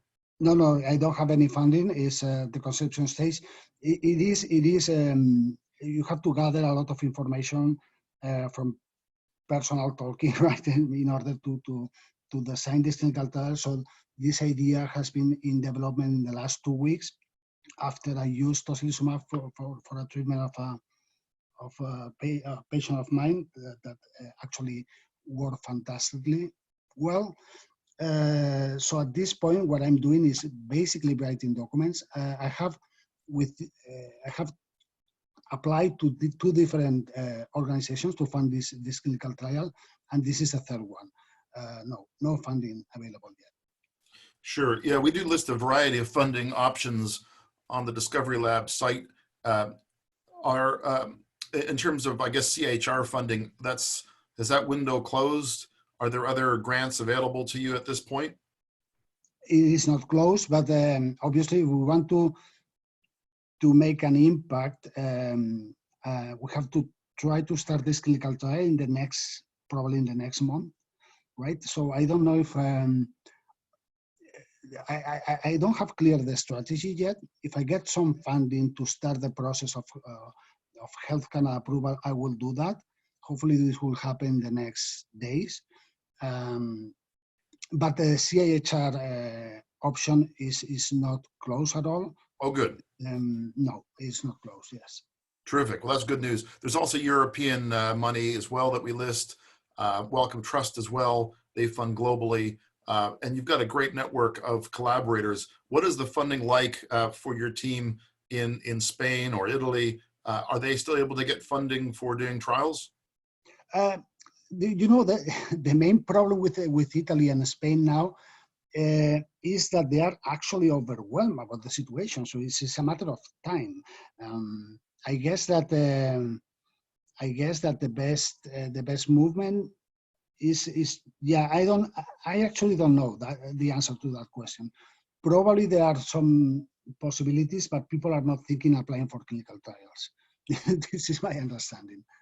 Yeah, fortunately, we do have enough time here to still try and mobilize funding and teams. So if anybody has any feedback, please do give feedback to Carlos about either funding opportunities or other advice on how he can get his trial up and running. If you need anyone to help with grant writing, whatever it is, let us know and we can try and help as well here at Discovery Lab. Well, thank you. Yeah, that's highly appreciated. Thank you. Well, Carlos, thanks very much for coming in. I know it was pretty last minute, but you've got a great idea there, and I really hope it gets to progress. There's also a great CAR T-cell group at the University of Alberta, and I think elsewhere, Calgary is probably as well. So yeah, I'm collaborating very actively with them, with Michael Chu and Alessandro. We are part of the team, yeah. Great. Yeah, we are as well. And so hopefully you can get your network mobilized and put forward an application. So good luck with that. And I think we're going to move on to the next speaker. Then Bruno came in very last minute. It was great to have Bruno come in from Paris. Feel free to share your screen whenever you're ready. Okay, so no, this is not the right stuff. Can you hear me? I can hear you. So I cannot share the screen. Okay. You should be able to now. I just sharing Carlos's. And so if you just go down to the share screen at the bottom. So here is okay, and here Perfect. you should start. I don't know if you can see it. We can see it, just full screen it. Right. Is it running okay? Perfect. All right. So thanks for the invitation. So yeah, I woke up very early this morning, having a very long day of work in Paris. We are going like crazy here. So I wanted to present some idea and work that we have been doing on one specific protein from the host. And this is a kinase. This is called MK2. And I will try to summarize some of the work that my collaborators have been doing on this protein and what we are trying to do now. And they're trying to highlight the relation between this protein and acute respiratory distress syndrome. So just to present the team very quickly, a lot of the work that has been doing Oussama Kelley, this is the person who invented and found this, the importance of this protein for this syndrome. And Katya is working on the pharma side and helping to start company. And I jumped in actually very recently to try to help them with computer design and structural bioinformatics and chemoinformatics. So this is very short introduction. So actually all the biology you should ask Oussama, but he couldn't join us today. So what is the question and why we are looking at this? So we are trying to look at the root of this vascular leak. And so far, there is no treatment for this. A number of conditions can lead to this vascular leak, to this syndrome, and not only COVID-19, but other kind of disease. It could be burns, it could be Ebola, and so on and so forth. And the work that Oussama has been doing is to try to find molecules that modulate this MK2 kinase to try to strengthen the permeability barrier of the pulmonary vasculature. So what they have so far is a peptide activator of MK2. It's not an inhibitor, it's an activator. And they have a proof of concept in rat, and they have a patent on this. And so I will just briefly mention this, and then I will go to what I'm doing right now on the computer, trying to find approved drugs or investigational drugs that could mimic this peptide and activate MK2. So this question of this syndrome is characterized by a vascular leak and edema. So this leak starts with a natural response to injury, and this is needed to allow the immune system component to reach the site of injury. But after some point, the problem is that the leak continues and this barrier fails to close. And therefore the lungs fills with fluid, and this can lead, of course, to a very severe condition. So the part of the mechanism here is that this MK2 kinase is part of this kinase P38 kinase signaling pathway, and MK2 will phosphorylate a number of substrates, and once this is done, it will strengthen this barrier. So they have found that these kinase peptide activators are efficient in animal models. So at present, to try to address this syndrome, they have this peptide. They have been testing it animals, the peptide can be injected. It has a cell penetrating domains, but what we are looking for now is to try to replace the peptide or to find small compound or approved drugs or investigational drugs that could mimic this peptide. So that's what I am doing now. I'm trying to use the 3D structure of this protease, try to find binding exosite, and trying to reposition drugs on this exosite to see if they could be activator of this MK2 kinase. So what we have been doing, we have been collecting drugs, making a collection of drugs that can be used for docking, because this is not all the drug cannot be used for docking. We have been testing, calibrating the docking tools.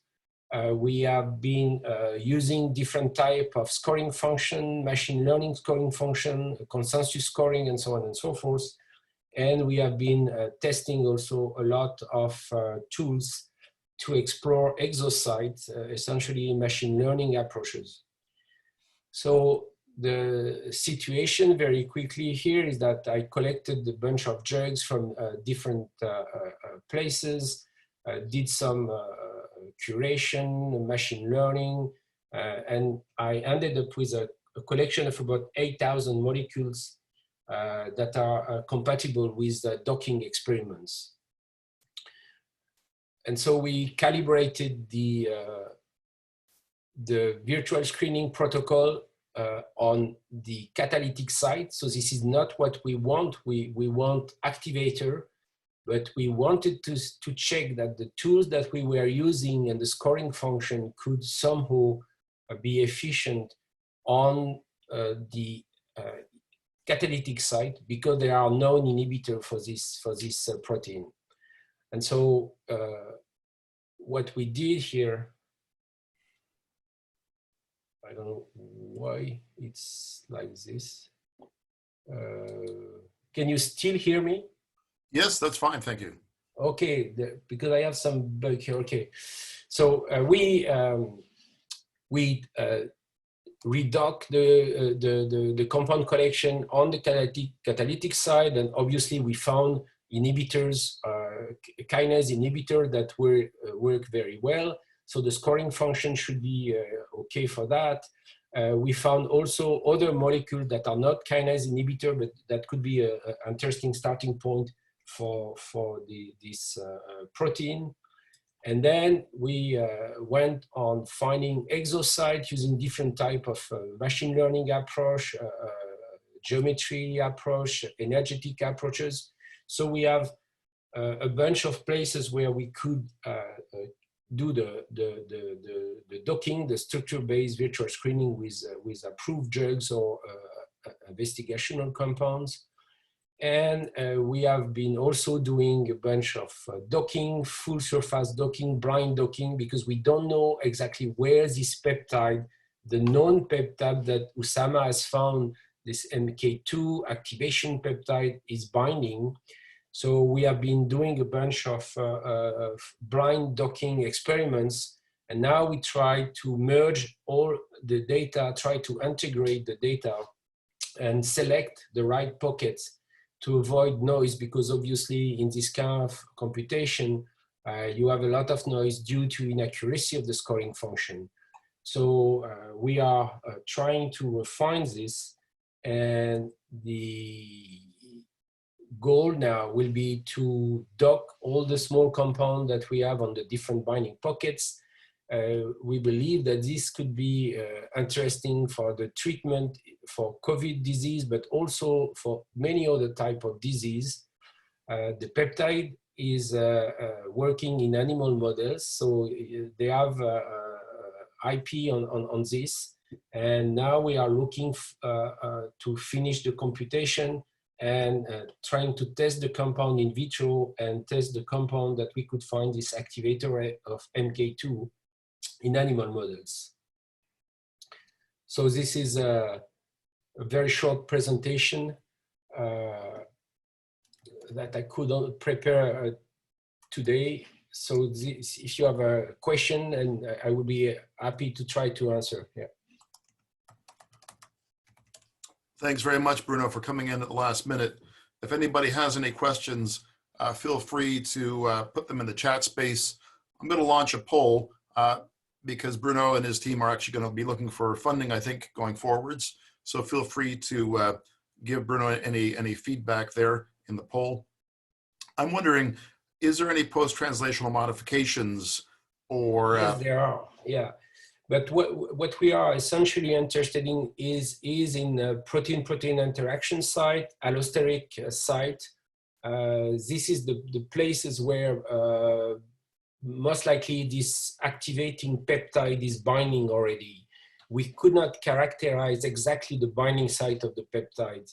So this is something that we still need to do. But meanwhile, until then, we can still start this process of trying to reposition drugs on all the different binding cavities, because it's not so many possibilities there. And so it means that we should be able to have a list of compounds very quickly in a way, I guess. Very good. And what are the options in terms of grant funding? This is going to be a long-term project, I suspect, in terms of trying to do yeah, it's more long-term project, and of course it is for COVID disease and crisis, but it has also quite a lot of additional application for this syndrome. So all the grant application business, this is managed by Katia Chun in Johns Hopkins. So from my side, I'm trying to do the computation and provide them with a list of compounds that they can try and test. But for this funding business, yeah, I think the best way it will be to interact with her directly. Okay. There's a question from Ken. Feel free to ask your question, Ken. Hi, Bruno. Thanks for the presentation. Just curious about the potential in vitro models that you are considering. Have you thought about that? What are your options? Well, all the biology is done by this Usama's team. So I really I just came into the project, like 3 weeks ago. So they have the protocol. They did the first assays on animal models in vitro and so on. So all this should be under control. But really, to get additional insight for that, you will need to discuss directly with Usama or maybe Katia. I see that she's here, so maybe she can answer some of the question. Sure, it'd be great to have Katya's feedback as well. I know you've been pretty busy, so great to have you join us for a few minutes. Did you want to add any comments, Katya? Yeah, thank you. What was the question? I literally just joined. Well, we're just wondering about the in vitro models. Ken Elder has asked a question about testing the compounds that you come up with. Yeah, so there are some long models that could be. I know some folks who are doing this, but I don't know if they are actually allowed to do work in the labs. That's one of the issues right now. Yeah, we have this problem. Yeah. What is the IP landscape like for MK2 or the inhibitors that you're looking at as possible lead molecules? So the peptide has an IP, but that's a composition patent, right? The MK2 itself is it's part of biology, so it's not patentable, right? And so it's been targeted effectively before? Not to my knowledge. Okay. Are there any pharma that have it on their back shelf as a possible target for some other indications? So that's that paper, Bruno, from Abbott, right? But they are looking for inhibitors. This was for cancer treatment. So they are looking for inhibitors of the catalytic site. But we are on finding activators of the kinase. So which is a quite different business. And in my opinion, from what I found so far, looking at the literature, there is no peptide or small compound or antibodies or whatever that probably do this job on this specific kinase, because it has to be this kinase. Mm-hmm. So I guess there is something interesting to explore here. Sure. Yeah. Bruno's idea was really to get to look at the existing drugs so that you could get to clinical proof of concept faster, given the situation. Yeah, so we've worked with the SGC, people like Stefan Knapp at now in Frankfurt, and they have screened the kinome against kinase inhibitor space. And so I don't know if that would be a useful connection. I'm happy to share that information with you. Bruno's probably aware of him, and also there's also Ruben Abagan, who used to be in the kinase space quite a bit over in UCSD. So there's probably lots of people there that have expertise, certainly for looking through existing drug molecule spaces. And sometimes they will include MK2 in their screen, but don't necessarily care about the output because they're interested in their kinase. And so there may be additional. Could be interesting, yeah, because eventually maybe they found an activator, even though I'm not sure this is really monitored, because usually you are, profiling all the kinases, and you are looking for inhibitors, and you don't look so much for activation. But this could be an interesting point, yeah. Okay, well, thank you. I'm just going to run the poll a little bit longer. Feel free to give Bruno and the team there and Katja some feedback. They are looking for investment and would probably appreciate any feedback that you give them in terms of the proposition. I know it was pretty last minute, but I do appreciate you telling the story, Bruno. We're going to move on to Alessandro in a minute. Alessandro, are you ready to tell your story? I've unmuted you, and I think I'm just going to stop sharing the screen here with you, but thank you very much again. Thanks a lot, yeah. Okay, so I'm ready. I'm unmuted. Let me just get the presentation in. I think it's this one. Okay. We can see you, and yeah, perfect. Your screen's coming up now. So thanks very much. Great. You can see the presentation? Yes, that's great. Thank you. Okay, so let me see how, because I don't see the buttons to make it. Okay, there it is. So let me start. I'm Alessandro Biglioli. I'm the CEO of Elsius Biomedical. And I want to start telling a little bit of what happens with the COVID-19 patients, the treatment, right? So patients are put first on a respirator, which is like an oxygen mask, or a CPAP, which is basically those small tubing that you see on some people through their noses, that they are linked to an oxygen bottle. Then there's a ventilator, which is more invasive because you have a tubing that goes inside your windpipe, and it also moves the patient's chest mechanically through a pressure differential or in a mechanical way. And then you have ECMO. So this is linked to how severe the patients are, the symptoms are for the COVID-19. So patients that end up on ECMO are the most severe. Is where when the ventilator doesn't work anymore, then the patient is put on ECMO. So what is ECMO? ECMO stands for extracorporeal membrane oxygenation. So it's basically a system that puts oxygen directly into the blood, so basically bypassing the lungs. So you have a cannula that goes into the heart directly through the neck, to the jugular vein or the femoral, and then you pump this blood and then you oxygenate it, which the pump does the same function as the heart, and the oxygenator is the same function as the lungs.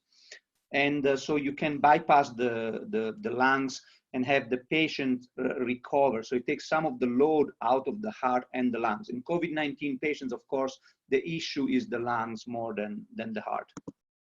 I want to show you this case to give you an idea of how effective ECMO is in replacing the lungs. So this is a lady in Toronto some years ago.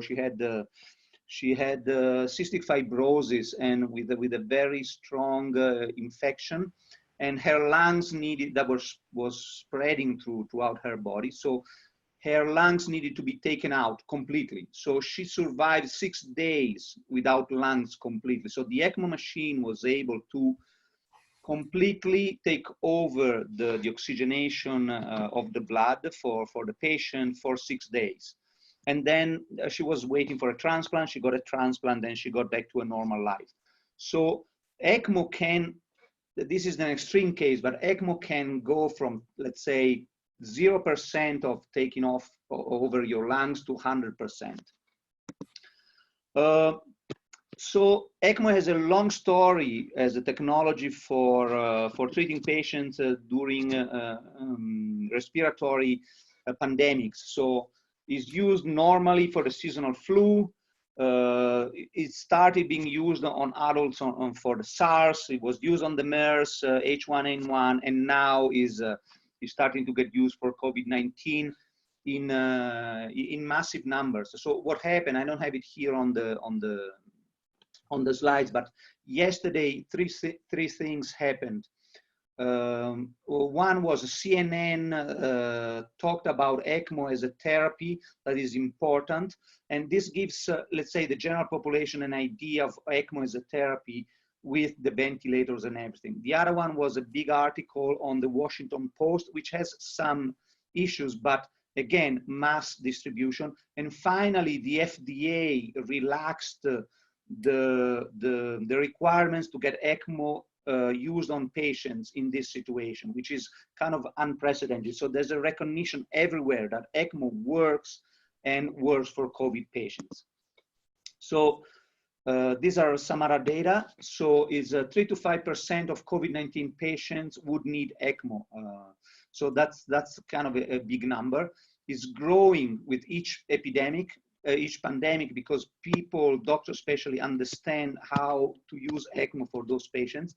And then the other thing that is interesting is the fact that ECMO is used widely outside of the pandemics also. So it's not something that you fund and you use only for the pandemic and then it goes away. It's used also in between pandemics. You use it for emergency, you use it for cardiac surgery, you use it for ARDS, for treating COPD patients. It creates also an expertise and a capacity in between pandemics to deal with patients during a pandemic. And then it creates a readiness, and then we reduce the mortality during pandemics. There are studies that show that the more you use ECMO, the more effective it is in treating patients.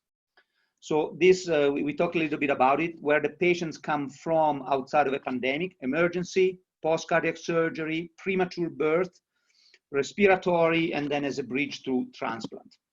So why is not used more widely? Because first, it is very invasive, but there are other issues. One is blood thinners, since it's so invasive and the blood is taken outside of the body and put back in real time.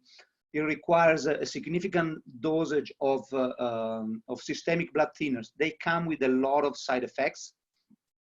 And the bigger one is bleeding, internal bleeding, and bleeding at the point of entry.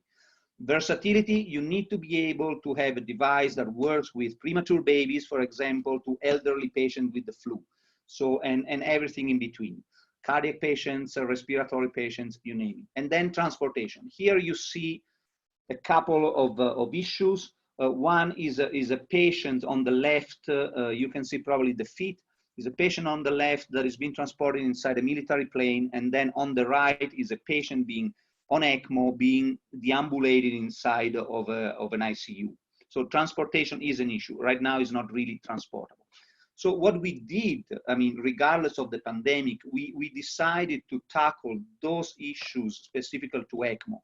That makes it also much more usable during a pandemic, during a mass need of ECMO system. So blood thinners, first thing, we developed a coating that we put in every blood contacting surfaces that reduces significantly the need for blood thinners, and up to 90%. We did some tests with human blood, so these are still lab tests. And then we also, our coating reduces significantly the inflammatory response, which is the other big issue, because you're putting back the blood into the patient, and usually when blood contact is other surfaces outside the body, it creates an inflammatory response. So we reduce that significantly also. Versatility, our system was created for ECMO and ECMO only from the beginning. All of the systems right now on the market are an adaptation of extracorporeal circulation that is used in cardiac surgery. And there are issues with that because gas exchanges are not optimized, blood flows are not optimized for ECMO.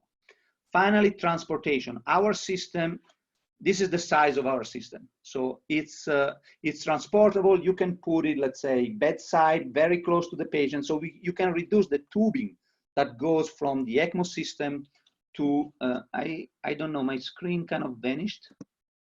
Can you still see me?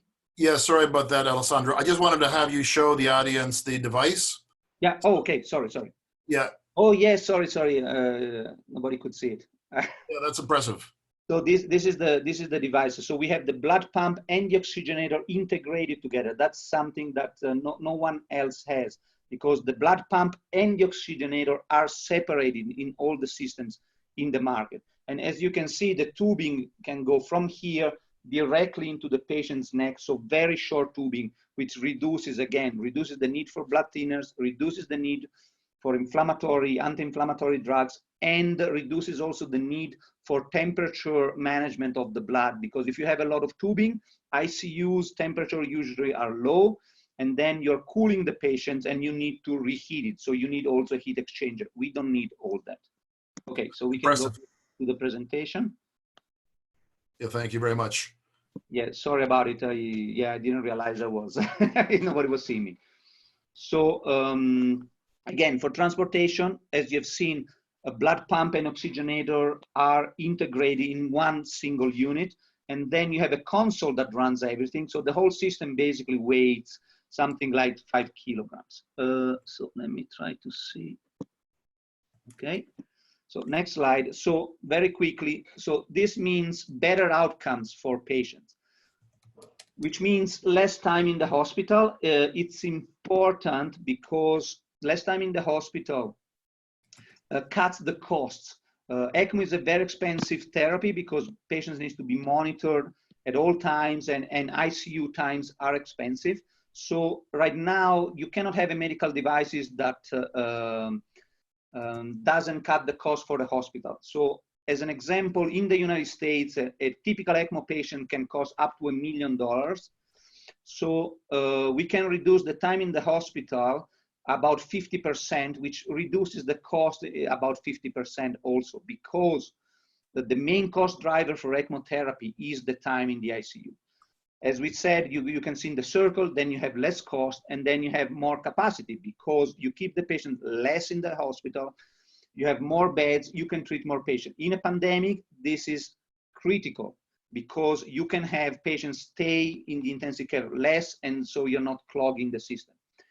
If you treat them early, that means you can treat them early, and if you treat them early, you have better outcomes. So we create this kind of virtuous circle. Very quickly, here is a SEM microscope picture of our coating. You can see the oxygenating fibers. On the left is our system. On the right is a competitor system. You can see the starting of coagulation on their fibers, while there's no coagulation on our fibers. We did some tests with the Air Force in the United States on transportability. This is clearly a mock-up. You can see our system on the stretcher. This is on a helicopter, the transportation issue, and here is on a military plane. As you can see, the system is transportable even for long term. You can compare it with the picture you've seen before on the other patients. So the technology, how it was validated, we received about $16 million in government money throughout the years for the technology, mostly grants. We have a very strong clinical advisory board, which I would say the most prominent word ECMO doctors. And then we participated in accelerators at the Texas Medical Center, in Chicago and in other places, in Norway, through the Canadian government. We won prizes kind of everywhere, all around the world.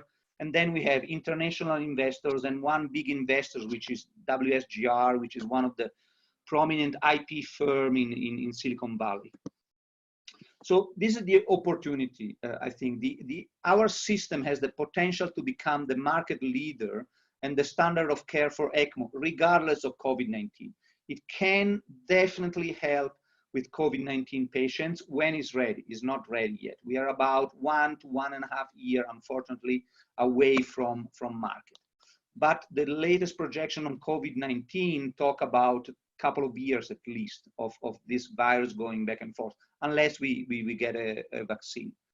Anyway, so we will be ready for the next pandemic, I guess. Hopefully it's gonna be, doesn't happen, but you need to be prepared. The market is expanding worldwide, is expanding in every segment, and regardless of the pandemics. New segments are being aggressively explored. I hear from doctors all the time. They use it in the cath lab, for example, for cardiological procedures as a backup, as a fail-safe. Same thing for brain surgery, brain operations. So again, the current value of the market, which is interesting, is $1.5 billion worldwide. There are projections for this market to go in 5 to 10 years to about $22 billion. So it's a significant market. There are only about 6 or 7 ECMO companies in the world. We are the only ECMO company in Canada. And interestingly enough, there's no ECMO manufacturer in China. So the other important thing is there's no other system that we know of, and we kind of know everybody, that has this advanced characteristic that we have. So this system really is better than the competition and really addresses the shortcomings of ECMO therapy that are currently on the market. And I think we can close it here. I mean, if you need more about the timeline, the investment, or everything, I can provide you the data. Okay. Thank you so much. Any questions here for Alessandro? I'm going to just launch a poll as well, so feel free to give Alessandro any feedback. I think it's a great story for Canada and hopefully for the healthcare systems globally. So please do give Alessandro any feedback. I'm wondering about, well, great about the FDA approval. Yes. How difficult is it to get your product into Europe or Canada or other countries? So it's a good question. So the FDA right now, apart the fact that they relaxed the threshold, right? And I don't know if it's going to last just for the COVID-19 or forever. But anyway, this is a class 2 device with a 510K pathway to approval. So it's relatively easy. We talked with the FDA. They don't require any patients before getting to market, which is kind of remarkable given how invasive it is. But ECMO as a technology has been around for a while. In Europe, for the CE mark, they asked us between 15 and 20 patients.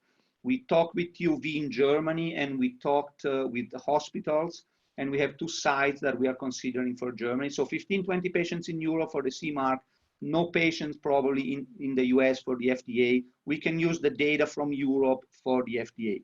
In China, which is now is a very big market because there's a lot of interest for ECMO and they don't have a local manufacturer, the CFDA has a preferential pathway for ECMO. So it's going to take probably 1.5 years, we think. And you probably need the Chinese data, so animal data and clinical data, but we don't know. We are starting just now to talk to them. In Canada, Health Canada, as most of the medical device manufacturers know, is right now the most difficult jurisdiction to get medical devices on the market, unfortunately, because they implemented some rules that are not mandatory in other jurisdictions. So Canada, for us, I would love to get Canada first, because also we work with Foothills Hospital here in Calgary, which is just across the street. So instead of having to go all the other side of the ocean and test in Germany, but we need help from Health Canada for sure to get some kind of preferential pathway if you want the system in Canada first, because Canada is a smaller market than the US, and the pathway to market regulatory-wise is more difficult. Is it clear? It kind of explains the whole thing. Sure. I'm wondering about your IP position on the surfaces or the entire system, and whether or not you can put sensors in to get more intelligence on the patient state. Yes. So we're working on, no, not working on both. I mean, we have total control over the IP. Some of the IP is licensed from other companies, and we have an agreement with them. The other thing is the, sorry, you said about the, sorry, what was the other? What sensors? Can you put sorry, the sensor. We are working on the sensor to integrate the sensors in the device. So consider that the device is disposable. So what you have seen, this part here, I think we don't, so let me stop sharing the, sorry, sharing the thing. So what you're seeing here, this is a cartridge that is disposable.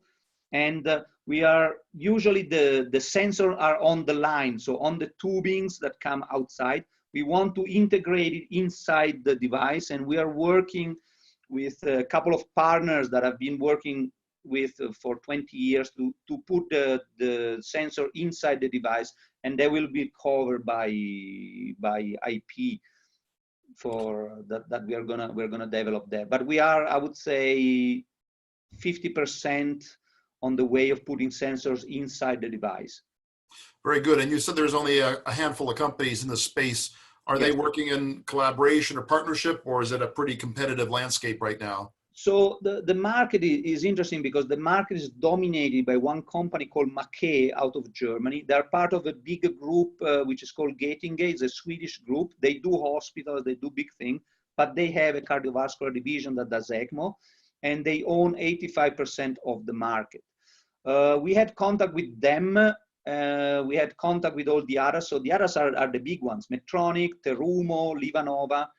So we kind of know each other. I would say it's not cooperative at this point, even if we had many contacts. There is interest from their side. I have no idea how much. There's been a lot of consolidation of big companies buying small ECMO companies. So for investors, one of the exits, for example, will be to get acquired. This has been the trend in the last 5 or 6 years. And the multipliers for ECMO companies to get acquired has been very, very interesting, between 10 to 50 times revenues. We have no revenues now, but so that's the situation. So what would it take to keep you in Canada and to keep the technology production and sales in Canada? So basically funding at this point, we are looking for $5 million, I mean, US dollars.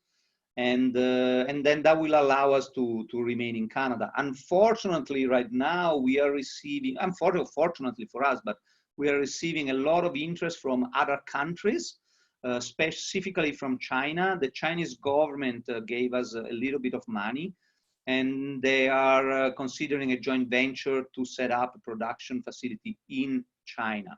I would love to do it in Canada, of course.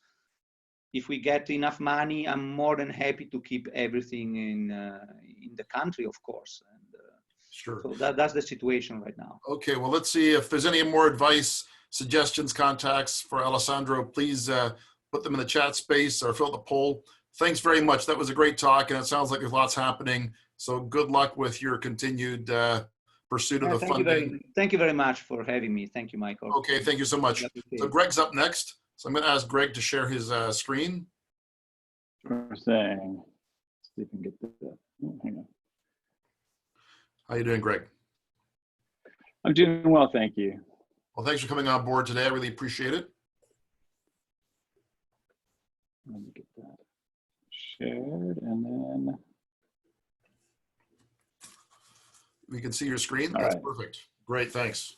Excellent. Okay, good stuff. So yeah, thank you, Michael. Yeah, my name is Gregg Oldring. For those that don't know me, I'm an entrepreneur here in Edmonton. I've done startups for the last 25 years, 4 of them specifically, of varying degrees of success. A 100 member and former chair. And this project started just a couple of weeks ago as I was reading an article in The Economist that was contemplating the long-term effects of on civil liberties for contact tracing and some of the sort of mobile applications that will be deployed to combat the spread of COVID-19. And so Ray was born as a project. And so this is a self-assessment and contact tracing app platform. So just to introduce the problem once again, just from the specific perspective though, the problem is that we don't know which objects have the virus, nor all of the people who are infected with it. And so this keeps us currently isolated at home for our own safety and the safety of others. And of course, this isolation is cratering our economy at the moment, and we need to be able to get outside again. So the current solution, the way that contact tracing specifically is done, is that contact tracers ask infected people to recall where they've been and who they've been with for the past 14 days or so. And then a contact tracer will hunt down as many of those people who might have been exposed as possible. And it's a very slow outbound process. If you try and imagine what you were doing 14 days ago, where you were and who you met, you can imagine how difficult that is. And I'm sure it's a lot more difficult when you're potentially quite ill. So one of the big challenges to this is that the process actually just begins days after the patient is first infectious. So it's only the cases that are confirmed as positive tests, the positive cases, are the ones that that contact tracers are reaching out and finding the virus. So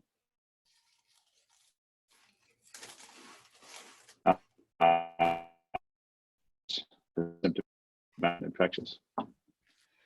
And so what we propose is self-assessment and contact tracing app. And with this app, we're rapidly aware of the locations of outbreaks. And so now I'll just pause for a moment because I'm sure people have heard about different contact tracing tools that are actually with Google and Apple that proposed specifically an API, not an app, but an API for being able to do proximity tracing. So we're going beyond proximity tracing and being aware of the location of outbreaks. And through the app as well, then affected and at-risk people receive guidance. And of course, that is at scale. And so ultimately, the result of that is that isolation orders can be made more granular and free up those who are at low risk to be able to come out of isolation. And that's just the ultimate goal here. And so the baseline of this actually starts with a daily self-assessment. So how are you feeling? So the app will ask, it prompts you to answer this question on a daily basis or a regular cadence. So people who are symptomatic, if they're feeling unwell, they follow that decision tree or that the tree of different possibilities. According to public health protocols, they can receive guidance on what they should do given their symptoms.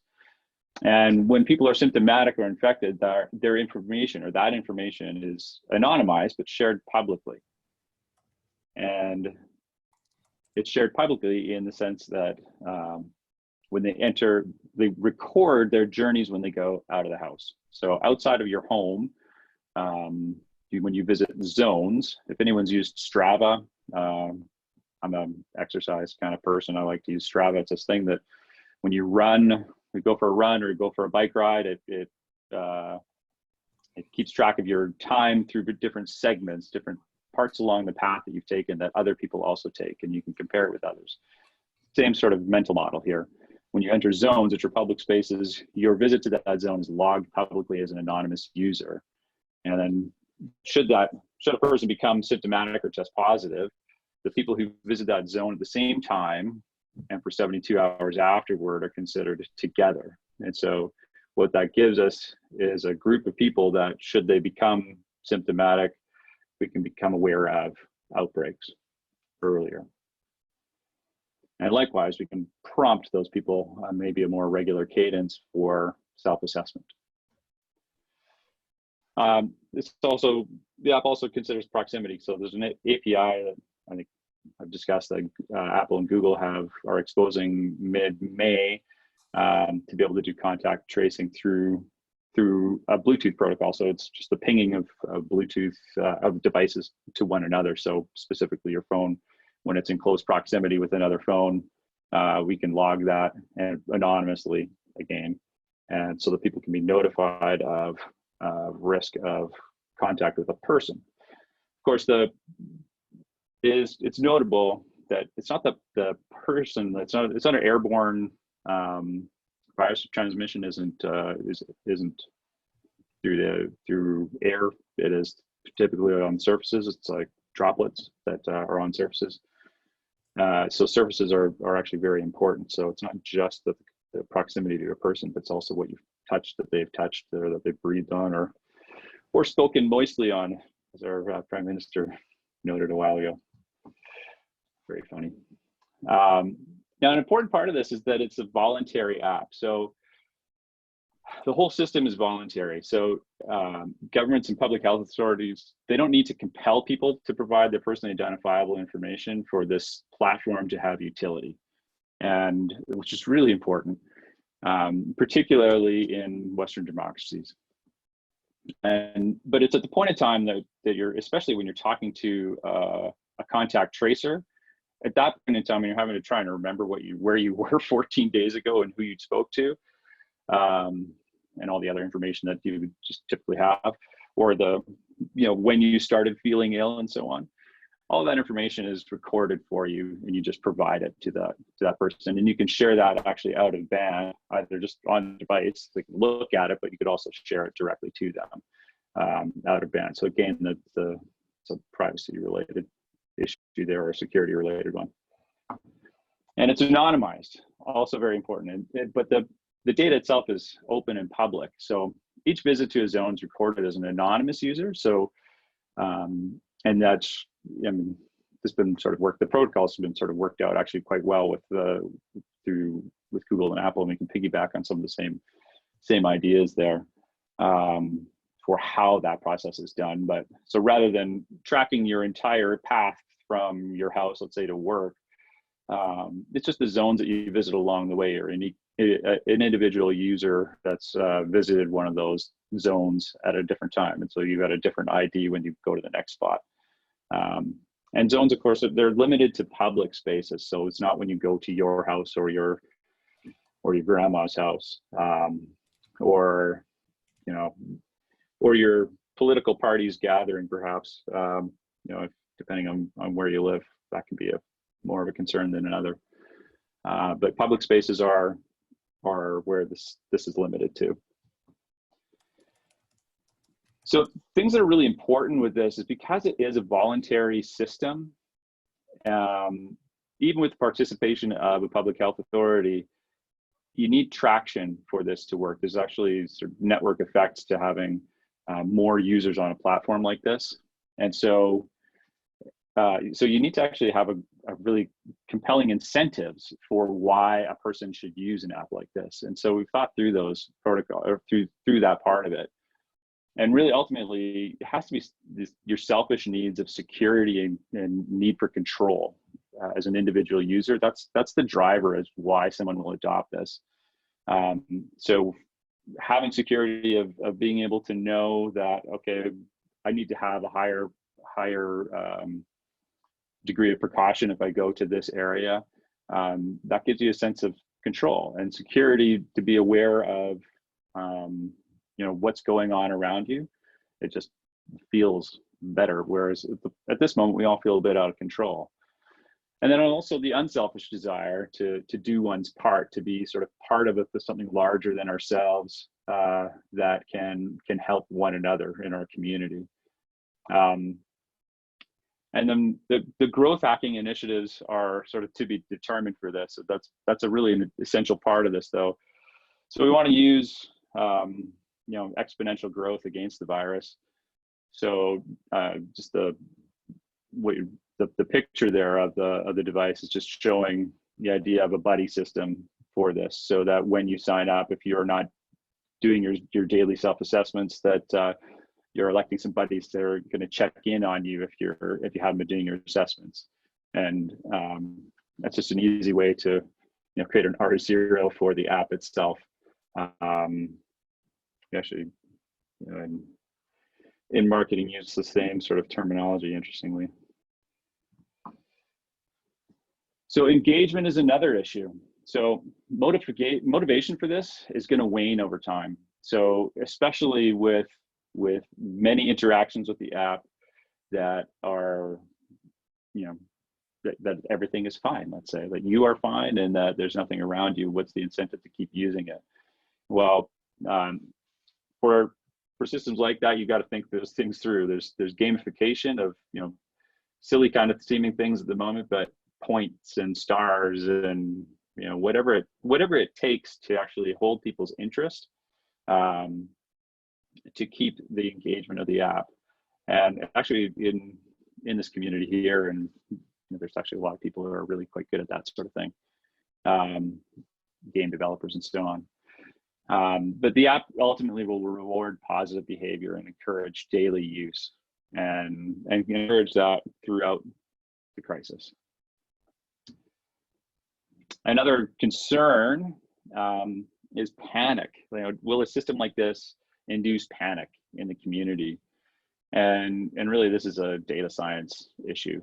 But two things: it's a data science issue, but it's also that the automated message that comes from the system is not to say that you have been exposed to the COVID-19 virus, you need to freak out right now.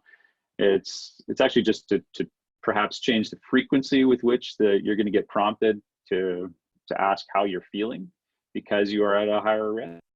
And because that's ultimately what a contact tracer sort of gets out from the very close circles of a person who has tested positive, let's say the people that they live with and that they work with. When you start expanding out from those circles, the things that they're looking for is to know how people are feeling and give them guidance around that. Perhaps they should be quarantining, or perhaps they should, and they should get tested, or maybe they just need to be screened. So that sort of regular screening is the important thing. And if the public health authority is participating, then they can choose to send messages to people, again, on a more granular level. There, they can decide on their own tolerances when they need to send a message to a particular person for their safety and the safety of the community. It's to encourage them, let's say, to get tested or to quarantine. Another concern is stigma. It's really important that the individual users, their identities are never made public, which also means then the identities of people groups are not exposed as part of this. The one area that is a bit of a concern with this, though, is still the zones, like the idea that a public place, which can be a business, of course, that those areas would be stigmatized, or those businesses might be stigmatized. So it's important to note that the zones, the advisories around zones are transient, so they'll only last on a rolling sort of period, up to 72 hours, let's say. Or perhaps beyond if it continues beyond. But the risk factor the risk factors that are calculated to make those advisories, those are transparently shared, and the data behind that is how we come up with that calculation there's just good stats behind that.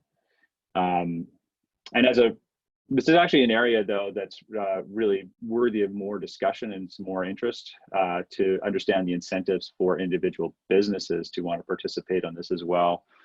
I know as a business owner, I wouldn't want to be causing harm to people who are coming to my place of work, my place of business, or obviously having a virus being spread through my premises. At the same time, you don't want to have your business adversely affected through that too. So I do invite more discussion and question around that. Security is another issue that comes up, of course, and personally identifiable information actually will always remain on each person's mobile phone. There's no need in this system for your personally identifiable information to hit a server, which is great. So makes it pretty easy to be GDPR compliant and to be, which is typically the highest standard, or HIPAA compliant, or any of these other, sort of issues around handling of information. So sharing information of personally identifiable information will be out of bound and voluntary. So that's another concern as well addressed. Another concern that comes up is actually the idea that the automated systems will put strain on public resources. And in fact, it's actually just the opposite. So the idea here is that, particularly rather than just sending messages that are panic inducing, but rather to actually prompt people to assess, those assessments help people, they give guidance for people, and they actually make the redundancy, make redundant some of the manual work of frontline workers that way. So a person doesn't need to go and call, in Edmonton and in Calgary, I think it's the same, 811, let's say, if they're to go through a self-assessment. They've already done it. And those assessments, those self-assessments, when they lead to some guidance to take steps, it's because somebody has gone through that self-assessment and they're a legitimate case. So so the idea is only people who are symptomatic are prompted. And of course, bad data, trolls and errors, another concern. So false positives and false negatives are just considerations of this statistical model. So what's also really interesting and powerful is having both the proximity data and the location data. And so when there's discrepancies between the two, it can just reduce the confidences of the risk factors. So just another input into that equation, into that algorithm. And how you can help. So this is a very new project. We're putting together a core team of 10, and we need to have a minimum viable product out in about the next 3 weeks in order for this to be useful. Other apps are in development around the world, and actually, I don't know if I'd mentioned this throughout it or not, but it's an open source project. The idea is to actually not just have this for an Alberta solution or a Canada solution, but we want to build something that the world can use. So both unselfishly to be able to just share, particularly in countries and communities where they don't have the resources that we do here, but also selfishly, we can get a lot more people, a lot of great talent working on this project if it's a global project and it's an open source project rather than just a local project. So yeah, but we're funding a core team of 10 to guide that open source project. And so human resources, we still need skills in epidemiology, cryptology, DevOps, and so on. And introductions. One thing about, caveat to what I said about it being an open source project, and it doesn't need a public health authority to have be participating in it to have utility for individual citizens. Although it doesn't need it for utility, we do need at least one public health authority's endorsement in order to get in the app stores. So that is an essential part to this getting off the ground. So great, thanks. That's it. If there's any questions, feel free to ask them either in the chat space or you can raise your voice. I've got a couple questions just in terms of incentivizing people in a positive way. What are your thoughts? Like, I think the game mechanic is excellent. Do you have a game developer on board who has got some ideas about positive incentives or rewards?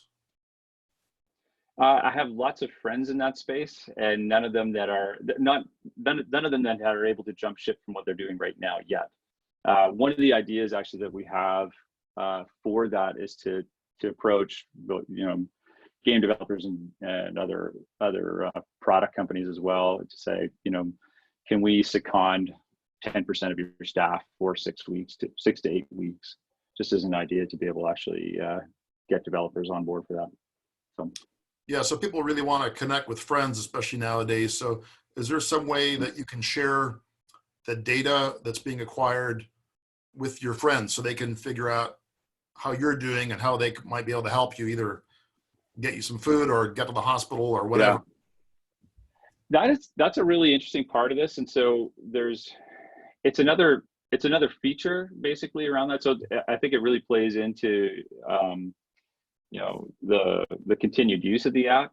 Messaging and messaging with friends and community is always important for continued engagement in apps. And I think there's a healthy part of that as well. The challenge will be just making sure that we can do that without compromising any of the security or privacy issues. Because, you know, at this point, without having any personally identifiable information going outside of the system, it's pretty easy to stay inside of that. So messaging, I just haven't thought it through yet. I think there probably is an answer for that. We haven't, we haven't taken on that one yet though, but we would love the messaging to actually be in the app as well. It'd be brilliant. Yeah, I understand it's early days, and you have a nice opportunity still to pivot, I guess. Like you can look both at the healthcare system and employers at directly selling to people who want to share information with their friends as your customer. Yeah. And so, yeah, that's fair. What's your thought about, like at the end of the day, I'm sure going directly to customers, if you can get the cost structure right, is probably the fastest way to expand to a huge market. But it's also, you've got to get the product just right and simple and probably free, and then make your money off the back end, basically. Is that viable, or is it really best to go through the healthcare system, which has got regulatory hurdles, and you got to deal with a lot more complexity to get in because you've got so many different healthcare markets to deal with? Yeah, it's a really good question. The part of it that's really essential for that is that it has to have utility just for individual users, for sure. And like I said, we need at least one. It can be a tiny health authority just to get in the app store, but it needs one to be able to get into the app stores. After that, it can be shared, and that those connections between people and people groups and localities, that's what will make it grow ultimately. The monetization side of this is actually really interesting and kind of weird as well. So I'm still actually on the fence of whether, and we have different discussions of whether this is a nonprofit, for-profit, or actually both. There are models as well where there's open source projects like Linux being a really obvious one, and Red Hat being a company born out of a big open source project. There's two sides to that of how that will be done precisely. At this point, the issue is to just get it up and off the ground and get that minimum viable product out there. Sure. So how are you financed currently? Just buttons and a smile. So it's really early. We're actually talking though to a number of sources. So it's circulating right now with government sources, with IRAP and so on. With investors of my other business, of Zept, speaking to those directly. And so we'll be submitting to Creative Destruction Lab, which I went through that with Zept as well. Creative Destruction Lab's got an accelerator for these kinds of projects.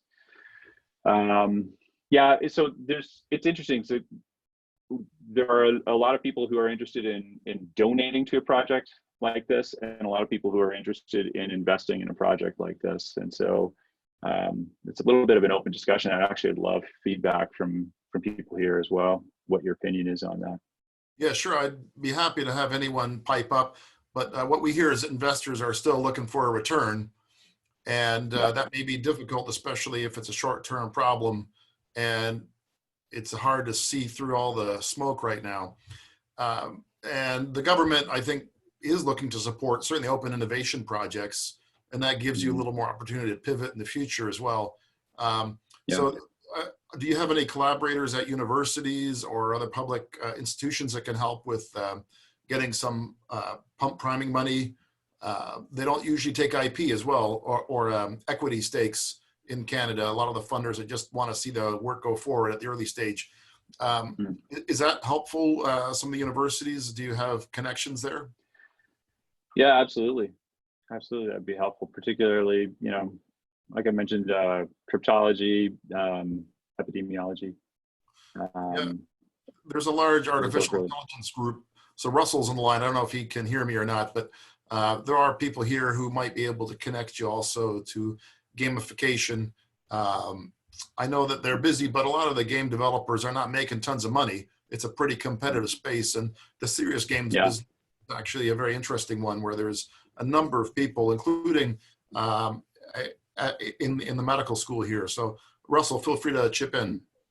I just think it's a fascinating project that seems like very worthwhile. If you give me a shot later on, I can put you in contact with people like Leany, who's been doing work related to gamification of medical devices or medical related applications. Give me a shot. Yeah, absolutely. I'm not doing it, but I know people are. Well, thank you, Russell. Well, thank you very much. Any last comments for Gregg? Or if not, is there someone else who's ready to pitch next? I'm going to put the poll up in the meantime, so people are welcome to give their thoughts to Gregg and his team in terms of the unique value that they're developing and their IP position. I was just going to ask you while we're waiting, what is the IP position? I guess you have, you're developing new software and a new app. So how protectable is what you have? Well, it's a choice. We actually want to open source the project. So I'd rather not protect it in that way. What ends up being protected in terms of the IP will be the brand and the user base ultimately. So the really hard thing in something like this is actually isn't the technology, to be totally honest. It's getting users.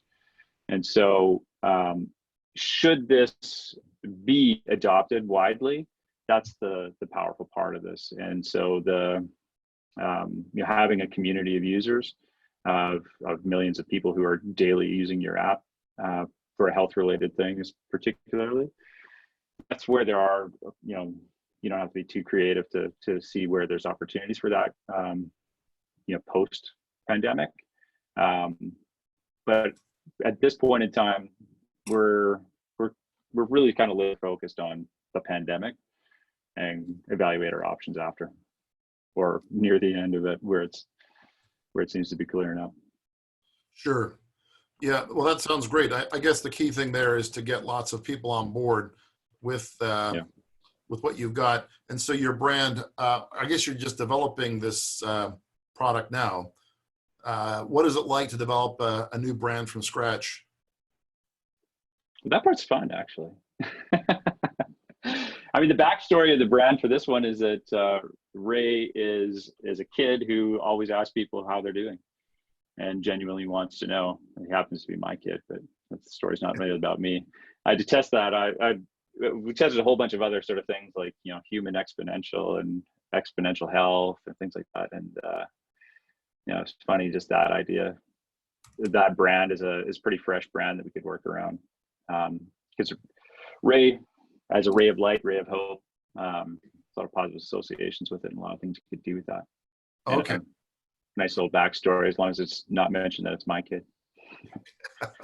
Well, good luck. I think that's a great story, and I wish you all the best with it.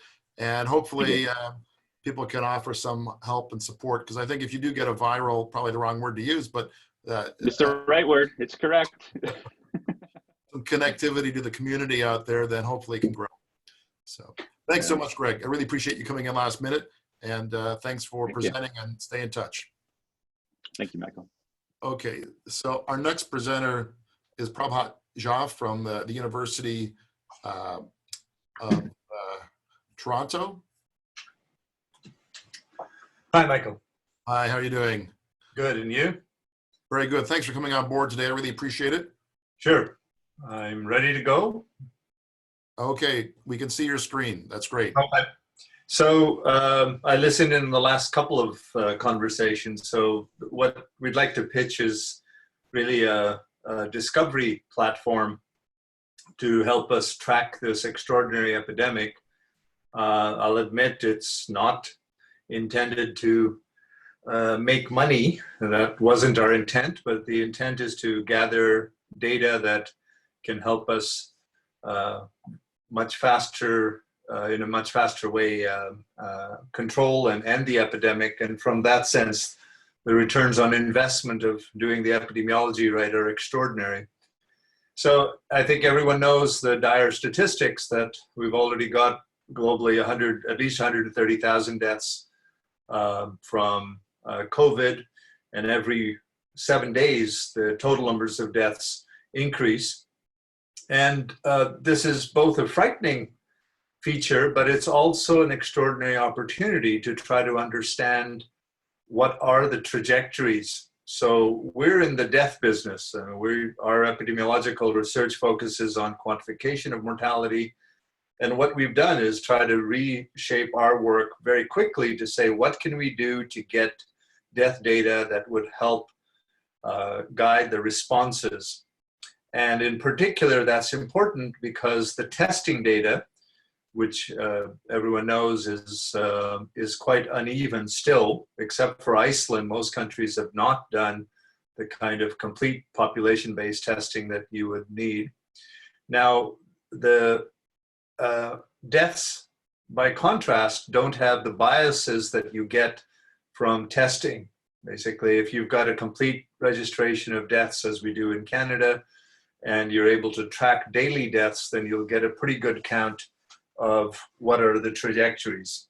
So the objective that we've set up of what's called COVID cause of death exploration, or C-code, is to have a widely available open platform and discovery platform that would basically assemble the world's information on mortality extremely rapidly.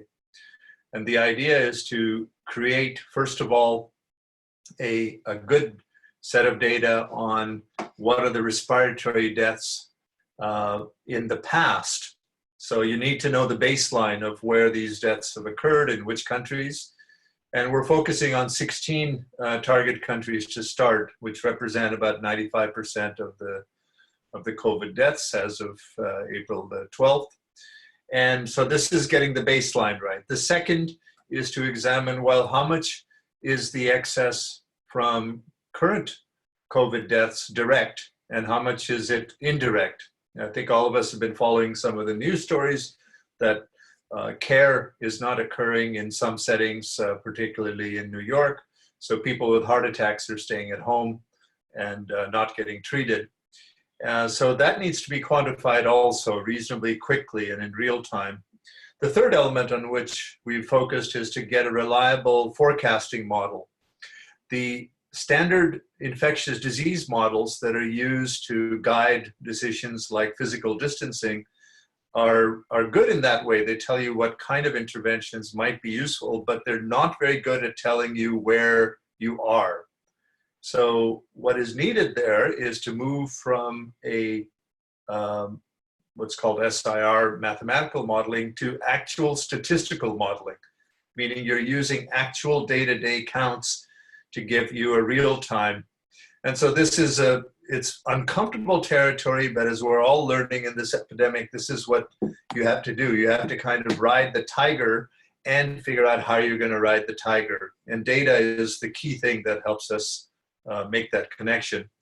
And then we'd like to move to adding quickly artificial intelligence and machine learning. So these are powerful tools but are underutilized. And then finally, we want our stuff used. So we're going to widely disseminate it to governments and to a variety of agencies, media, and public. Part of the battle of winning the epidemic will be to get much better public confidence in the trajectories. So this is where people's experience with models, statistical models, is kind of unknown, but everyone's got some experience of deaths and understanding, okay, what does the death mean? How many deaths occur? Intuitively, as humans, we understand that. So we want to create evidence. And quite frankly, we'd like to be the leading group that's getting the mortality evidence together so it's used worldwide. So we have 4 specific research hypotheses that are related to that. The first is that if you collect the information, it'll help you know where you're at. The second is you can figure out competing mortality for indirect and direct things from COVID. The third is that forecasting works. And the fourth is that AI and ML can also be applied. Our team here comprises me. I'm a professor of global health and university professor at the University of Toronto, and I've been working on global mortality statistics for quite some time. Patrick Brown is a superstar geospatial statistician, and he's paired with Jamie Stafford, who's the chair of the Department of Statistics, and Monica Alexander, who's a demographer. Isaac Bogosh, you may have seen on CBC and others. He's an infectious disease scientist. Rob Fowler also has got great experience with some international data sets. Mohammed Mandami is the AI guru at our hospitals. And then we also have currently 2 global collaborators, one in China, one in Italy, but we're expanding rapidly to other countries. So to show you some of the data, we decided not to wait to get funding to get this going. So we reprogrammed our own work to just start. So where are we focusing? Well, the priorities are these current 12 countries, which this is now a few days old, but they comprise about 90% or greater than 90% of all the deaths to date. So that includes US and subregions of US, Italy, Spain, France, UK, Iran, Belgium, Hubei, China, Germany, Switzerland, Netherlands, and Canada. Currently the whole of Canada, but also we'd like to move into the states, or into the provinces of Canada and the states of the US. And we have some preliminary estimates for the 6 high burden states in the US that are about 70% of the deaths. So to show you the preliminary results of our statistical forecasting for Canada, and this shouldn't be shared because it's under review, but the estimates that we have show that these are the actual trends in the blue dots, and then these are the projections. And we're predicting a peak date in Canada of May 4th for the deaths to occur, but there's some uncertainty in terms of 1 week that way or 1 week the other way. And the total deaths, depending on really what happens to the trajectories, particularly in the nursing homes, might be as small as 2,500 deaths, but might be as large as 43,000 deaths. And the median estimate is 11,000 deaths cumulatively will occur in Canada by the time the epidemic is effectively over by July or August, is when we're predicting the numbers of deaths will drop significantly, but the peak should be around May the 4th. And now the good news from our current analysis shows that interventions work. So if you contrast Germany, which took testing and isolation, particularly testing seriously, it's on a much flatter trajectory than, unfortunately, Italy achieved and what France is heading for. And in fact, Germany also had a little later peak, so they had more time to set up their health systems. In the US, there's a marked difference between California and Washington and New York, which is shown here. New York has got much a higher, steeper trajectory, and California and Washington are even within the confidence intervals below that estimate. So in fact, California seems to be in particularly good shape. So we know these responses do make a difference. And then the point there isn't to say that, well, this is a certainty, you're going to get 11,000 or 43,000 deaths.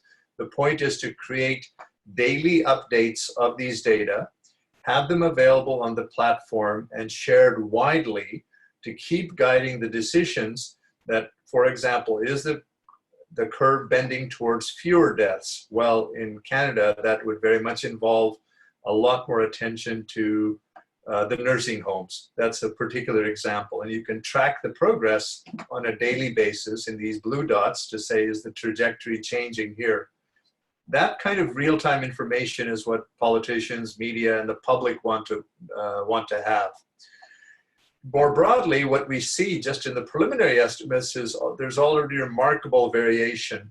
If you look at the death rates per million, New York has got a rate already, or on the projections that we have, of something like 10 times the rate that Germany or California does.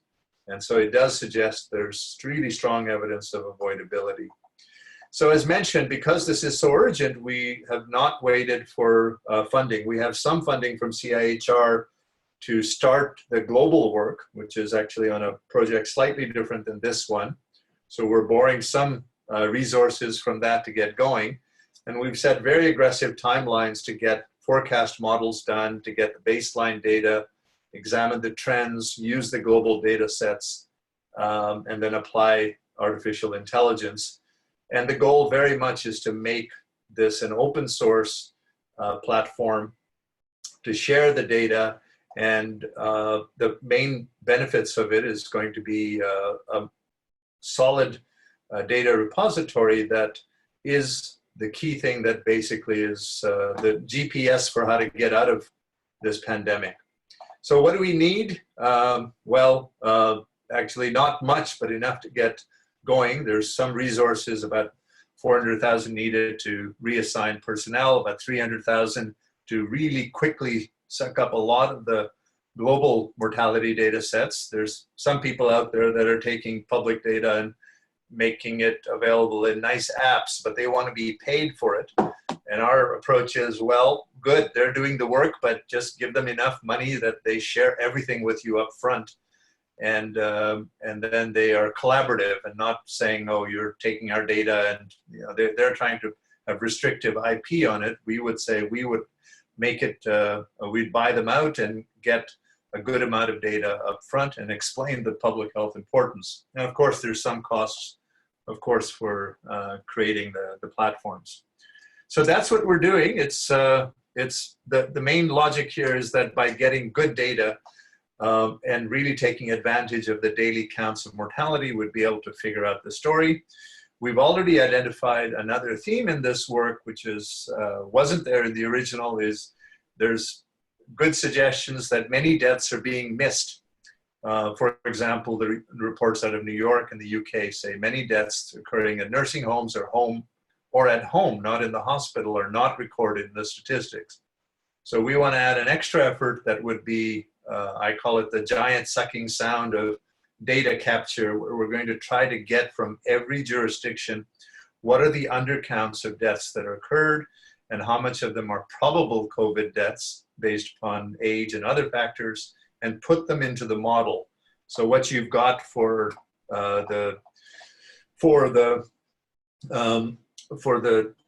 Justin Trudeau's and the Doug Ford's and the Donald Trump's are the actual trajectories for each of the countries using all of the data. And this will be now broken down into the states also, and to the provinces. And that then gives a much more real-time sense of where things are going. I'll stop there. Thank you very much. Katja, you had a question. Did you want to ask now? I'm wondering about China as well. Is there a way to incentivize some of these economies that are maybe engaged in political battles to hide certain statistics? How can we address that? Is that something that the research community can help with, either in China or elsewhere? Well, I think in various places, China, Iran, others, the governments have had a disincentive to report case data. But the truth is, it's much harder to hide a dead body from the various statistics. I mean, it's possible, but it's much harder. So one of the approaches would be to try to rely on partnerships in those countries and do very basic things, like look at the obituary counts in different times and compare what's recorded this March versus earlier, and then work with the agencies at a technical level to try to see if the data can be available. And that would give us some sense of the trajectories. Now, my sense is that in China, despite concerns about underreporting, they have effectively controlled their epidemic in Hubei. They're going to get a spattering of new cases, as now Singapore is getting from people who've traveled or as they open things up. But the main issue isn't in China. The main issue is going to be what happens in India, where we're actively engaged with the Indian government to try to get this kind of information useful. It'll be in large parts and important trading partners for Canada in Mexico and Brazil and in Africa. So we should be thinking forward. What I showed you about the current distribution of deaths is that it's currently in high-income countries. But the benefit of this kind of model approach, or the careful assembly of data with models, is that you can use it worldwide. So going forward, we'd like to try to make sure that it's very relevant to those jurisdictions where the epidemic is bound to grow. Yeah, I'd love to know if there's any way to detect if there's resistant populations as well. Yeah, that we'll only know from antibody tests. So just answer to a couple of questions. How is it different on the Hopkins map? The Hopkins maps create, basically, they tell you what happened last week and now, and they're quite good. There's coronavirus.app and Worldometers and others. But they all have slightly different numbers. None of them tell you where you're going. And that's where our system is different. They tell you we're able to establish what were the baseline deaths and then where we're going. And then similarly, what we're currently collecting is only information on basically deaths, all COVID deaths, regardless of age and sex, but we are collecting those variables. And in some places, you will have data on, okay, is it happening to just older people? Is it happening to those that have higher body mass or among smokers? Those kind of data will be added on as things go forward. And then you can do some simple estimates saying, well, what's it likely to be in people that are older or are overweight or some other risk factors? So that'll be part of our effort, but it starts with a very simple thing. You know, if you think about a title of this, it's The Epidemic Stupid, where you really want to get a good understanding using daily data as to what's happening and get that to influence the decisions and sense of progress. And that's where I think this adds unique value that no other data sets so far have. So Russell has a question as well. Sure. Just a quick follow-up on your last comment. I understand you're collecting data about the age and gender of individuals. Can you also get other information when possible, like lifestyle issues of who's exercising, what the BMI is, other factors? It'd be nice to get the data in one place. We can then analyze and say, what's the disease? Yes. Yes. Yeah, I agree with that. That's one of the attractiveness features of this is because we're building an open source platform, and because the idea is that we want a variety of countries to say, look, you can put your data in and it'll be used for statistical purposes, but you control your data. And if you want to do more detailed analysis, we'll give you the tools so you can run your own data. The only provision is that you control your data, but any results that you have will need to be available to the community.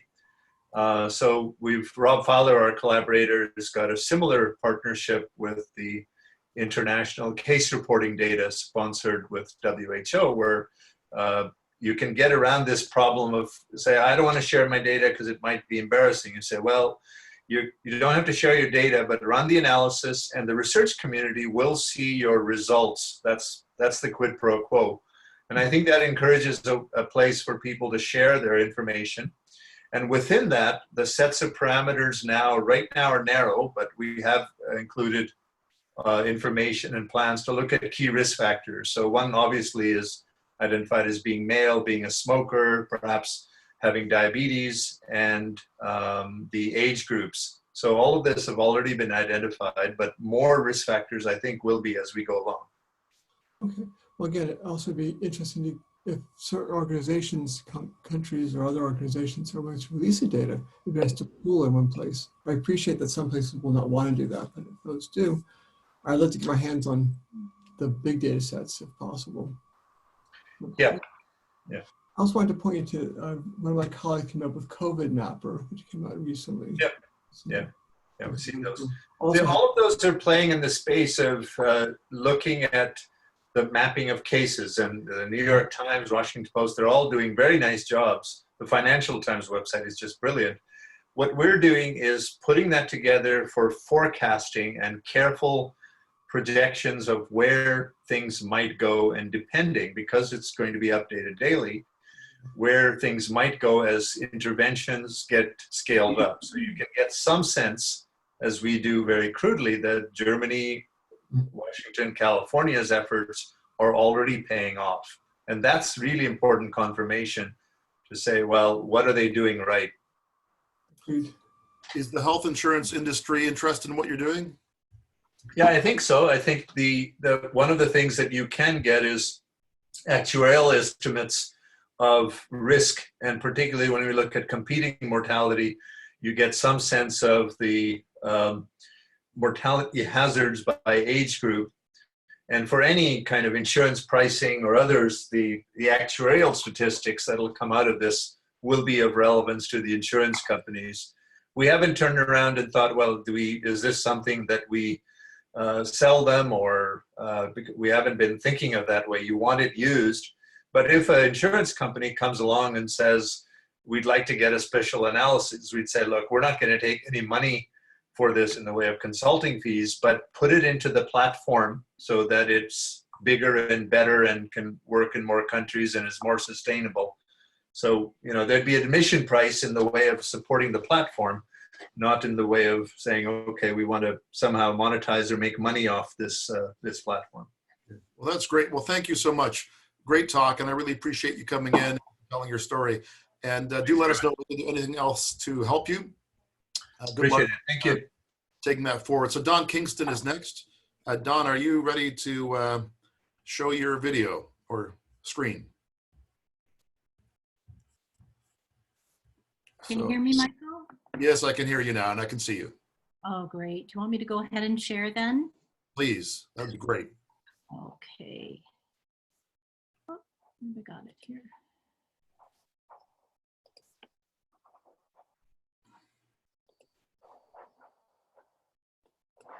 Just want to get to my full point here. Okay, how's that looking, Michael, on your end? I can see your screen, but I can also see the comments on the side. Okay. So you might want to share your other screen. If this is on PowerPoint, you can just how's that? do swap displays in the upper left. You had swap displays a moment ago. Hold on here. How do I get out of this? You had it a moment ago. You had it up. Use the slideshow. Yeah, how's perfect. that? Great, thanks. Okay, awesome. Thank you, Michael, for your commitment to having us get together this morning and share some of our work. I'm really happy to be part of this. My name is Dawn Kingston. I'm a professor at the University of Calgary. What I'm sharing with you this morning is the digital mental health platform for pregnant and postpartum women. This is what I would call our research team's signature work, signature project over the last 6 years. We see clear application of it to COVID. In terms of the stage we're at a very early stage. We are moving from the research environment to monetization, but with the context of COVID, we're really wondering about, how quickly we can and are able to do this. So at this stage, really, we're looking for advice, funding, investment to get to that next stage of monetization. The problem that the platform is intended to target is that mental health problems are the most common complication of pregnancy, with 1 in 4 women having some level of depression, anxiety, or high stress. But in North America as a whole, there's almost a 100% gap in detection and treatment. And this is significant because we are so used to hearing in the media about postpartum depression, but 80% of women with postpartum depression first have symptoms in pregnancy, so that remain undetected. The impacts on children of prenatal mental health problems are well documented, with 3 to 6 times the risk for mental health problems and developmental problems. The other thing we're finding, it's a bit of a myth buster, is that women that have perinatal mental health problems in pregnancy or postpartum They're not self-resolving for as many as 60% of women who continue to have symptoms 5+ years down the road. The dual challenge in fixing this or in coming up with a solution is, I like to say, providers don't ask and women don't tell. Providers don't ask about women's mental health problems because they don't know how to screen, they don't know how to interpret screens, talk to women, they don't know how to treat women for mental health problems, and they are not well connected always with the mental health community resources. At the same time, what we're finding is that women, 75% of women in our research said they don't want to talk to their providers about their concerns for mental health because they're afraid of being put on an antidepressant. And secondly, most of them prefer to self-manage, but they don't know where to get that kind of help. So our solution is the HOPE digital mental health platform. It's a comprehensive integrated system of e-screening, e-referral, and e-therapy. We've tested this in over 3,000 pregnant women in 3 CIHR-funded multi-site trials. It displays all the components that a good mental health system should have, from e-screening through to e-therapy. We would call it a virtual single point access to mental health care. We frame it like a doorway that women can come in through a web link, and it offers comprehensive mental health care. And it's designed to be embedded as part of routine, in our case, routine prenatal care.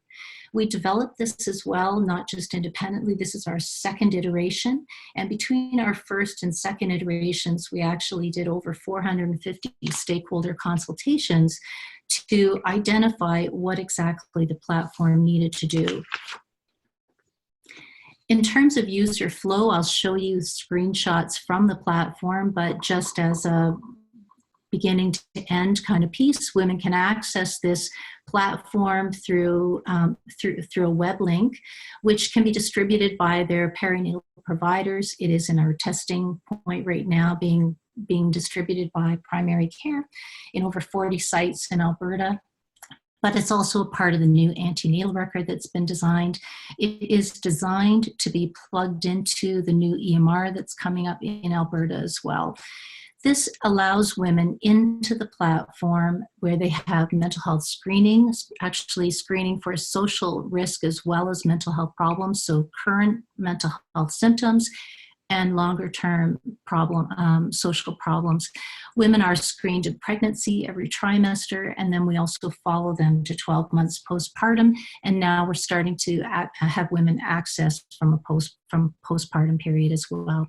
Once women are screened, the algorithm that we've been building and testing for the last 6 years identifies women's next steps, which may comprise an e-referral to their community. We geolocate women to community-based resources as needed, but it also may recommend to women that they access some of the e-therapies that we have on the platform as well that we've designed. And we have 2 kinds of e-therapy because one type of therapy doesn't match all kinds of problems.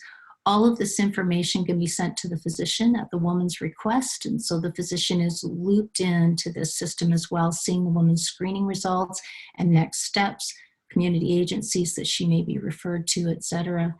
And then underlying this whole process is a telephone-based coach, and that coach is meant to be supportive, navigate more system support, but she will call out to women under certain algorithmic conditions, high risk, high social risk, complex needs, but women can also contact the coach at any point.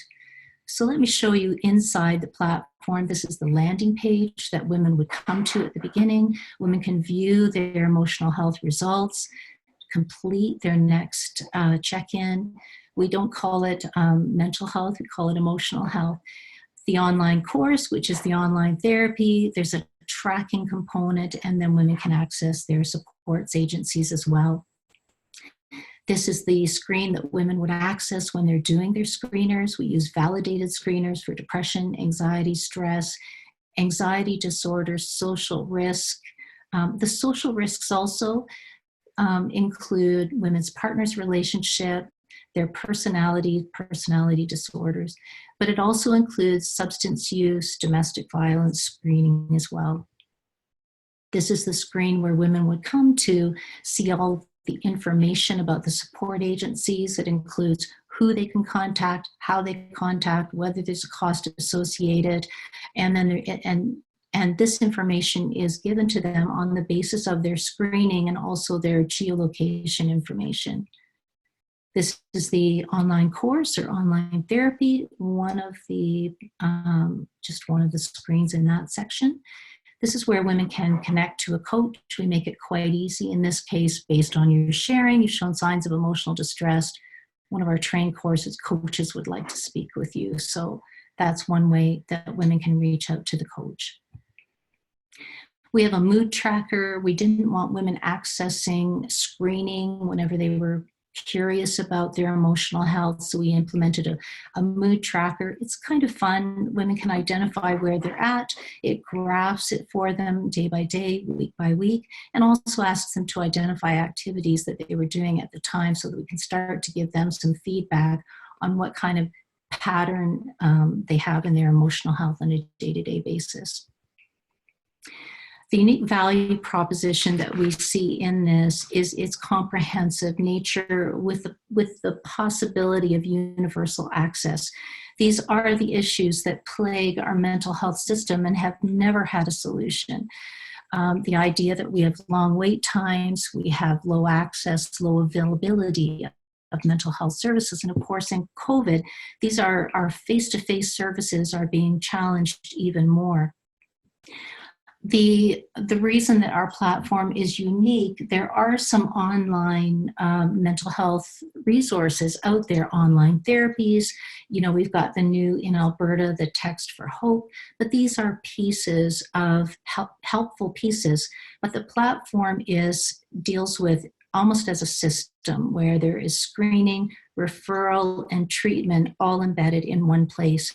Part of the reason this was important to us was looking at the data to understand that if people are screened in primary care, for example, the chances of them making it to the next stage of actually getting a referral, and then the chances of them getting to treatment, there's about a 30% drop at each one of those levels in the system in a disconnected system. So this is meant to be a connected system. The other piece that makes this this platform valuable is that it's intended to serve individuals of all mental health needs. Because the platform also offers education, how to stay emotionally healthy. So this means that we can work from prevention through to treatment as well. Indeed, in our trials, what we discovered is that women that access this platform, in addition to routine prenatal and postnatal care, they have reduced anxiety and depression in pregnancy. We can prevent postpartum depression and anxiety. And then also we reduce the risk that is of infant mental health and behavior that is associated with poor mental health in pregnancy. The other piece of the platform from a system perspective is because of the algorithm at the back end, we are identifying women's needs, total needs, social needs, mental health needs. And because we can then the platform does a good job of linking that to service. So there's a closer need to service match. And when you talk to our colleagues that are interested in helping women with their mental health, our practitioners, what we find is that they're just trying desperately to get women into a service, into a community-based service. It's not necessarily a good match. And so we have women that might have mild symptoms seeing psychiatrists, for example. We would say that's a mismatch. So the platform helps to reduce that and to create a closer match. The platform is also built for scale up. We've designed it from day one to be able to scale out in terms of the kind of target audience we have. So right now we've trialed this and designed it for pregnant postpartum women.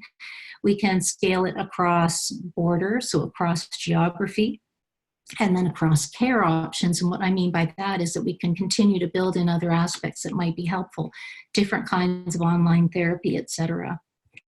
Looking at the path to market, then I've talked about expanding target. what we're thinking of in phase 1 is to market this to our early adopters, pregnant, postpartum women.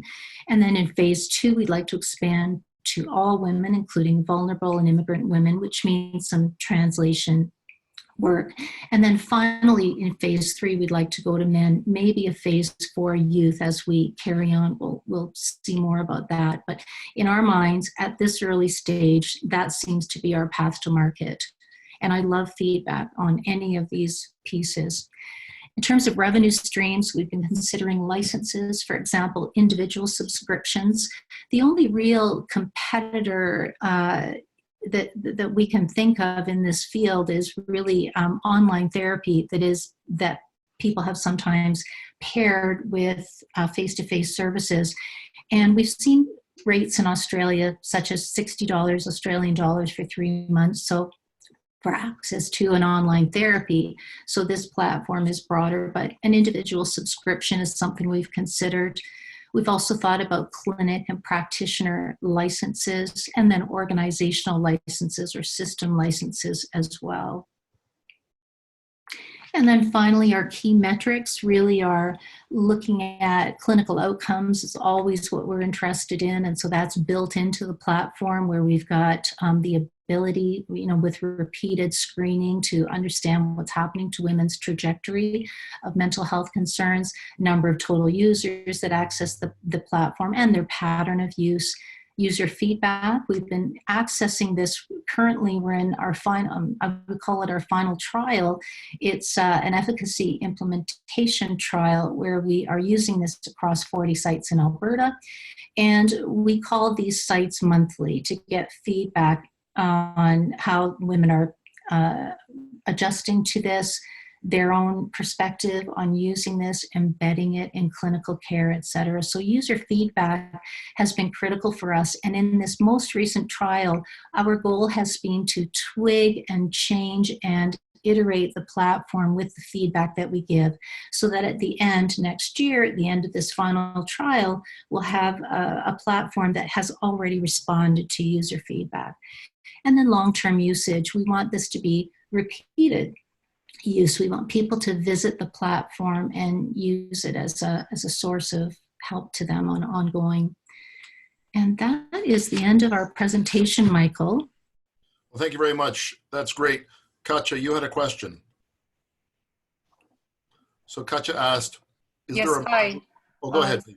So I had a question about, I worked on something that's in that space specific to eating disorders that never went anywhere. But I was thinking that looking at your platform, that this would be quite interesting to develop on.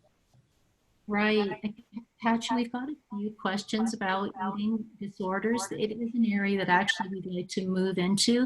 And along with that, we'd like to create modules around perfectionism and whatnot. So there's a bit of feedback, so I'm going to mute people. Patchy, did you hear that last piece about perfectionism and building modules that support women with these? There's a bit of feedback still, Don. Can you talk directly into your mic? Mm-hmm. Or, is this better, Michael? Yeah, that's better. Okay. Patchy? Yeah, I did hear it. Yeah. The third time or? Okay, that's great. So Kelley, you had a question as well. To what extent is your content culturally adapted to diverse target populations in Canada?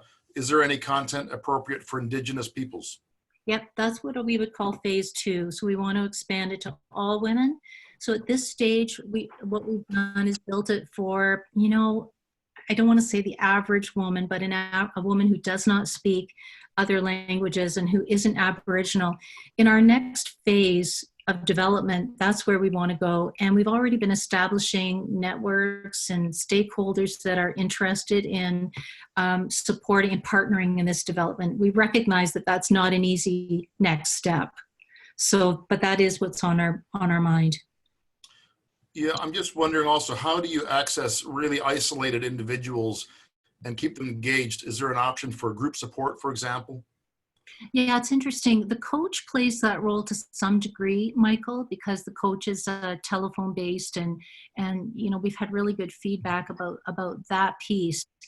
We have toyed with that, Michael, about a group, kind of a group piece, and especially if we start thinking about families as a whole and engaging men and women, interpersonal therapy, that kind of thing, or just support. So it is on our mind, and thank you for raising that again. And how do users access the HOPE system? What is the cost and time requirement if one wants to join? Right now in trial form, there's no cost. And what our preference would be is, and actually what our preference would be is that a clinic, for example, might purchase a license so that their users have free access. But right now in its trial form, it is free access. I can send out information to link up if I can do that later on, Michael, I'd be happy to. Sure. Typically right now, it's through the research sites. All the physicians are giving all pregnant postpartum women the link. Okay, great. Well, thanks so much for presenting. Really enjoyed seeing you again and hearing your story. And good luck with your research, and the funding hopefully comes through as well. Thanks, Michael. Thanks, everyone. Okay, so Nora is up next. And I think Nora isn't going to show slides, but she's going to be talking through her presentation. Nora, are you online? Yep, I'm here. Can you hear me? You can. Thank you for coming today to tell your story. Oh, my pleasure. Pleasure to be here. I am going to or we can do see two things. Should I turn off your video? Yeah, turn off the video. Okay. I'm using two devices because of microphones. So I am going to show you PowerPoint. So I will share my screen, and I will do this one. Great. We can see your screen now. Just if you could full screen it, that would be great. There we go. So what I'm going to be talking about today is the work that we've been doing on looking at the impact of COVID-19 on family well-being. For those of you that aren't familiar with the Vanier Institute, we're a research education organization based in Ottawa. We've been around since 1965. We were founded by the then Governor General Georges Vanier and his wife Pauline. We work with over 40 universities across the country and around the world. So what we've been working on lately is an online poll that we've been doing week over week during pandemic. And we've been doing this because we understand that families are the engines of our economy, that they're the cornerstone of society, that they are the primary unit of care, and that they are diverse and ever adapting. And as a result, we need to understand what these families are going through, how they are functioning, and what that means for policies, programs, and practices.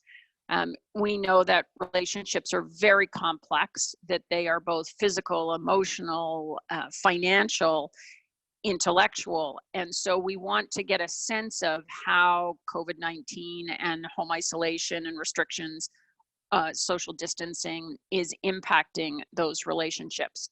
And we know that in particular, our relationships with our elderly family members, our seniors, both those that we live with, those that we care for, those that we manage care for in long-term care facilities and the like. We also need to know and understand the differences between families where there's a lead parent, where there's co-parenting, and when there's a solo parent who's fulfilling all the responsibilities of household management, raising kids, homeschooling, financial management, etc. We also need to understand those that live alone. We also need to understand better how divorce and unpartnering is being impacted by COVID-19 and the restrictions that we're all living under. And in particular, as we're moving towards the new Divorce Act, which comes into effect July 1st, there's a lot of changes that are taking place across the country with respect to and primary residence and separation and divorce agreements, mediation, etc. So we need to understand that. We need to understand complex family relationships where there's multiple families sharing space, either intergenerational or families. We need to understand how families are thriving, in fact, in some cases. And I was just on a phone-in radio program where we were talking about the complexity of relationships during home isolation. And the vast majority of callers talked about how much they're enjoying the time that they're having with their families.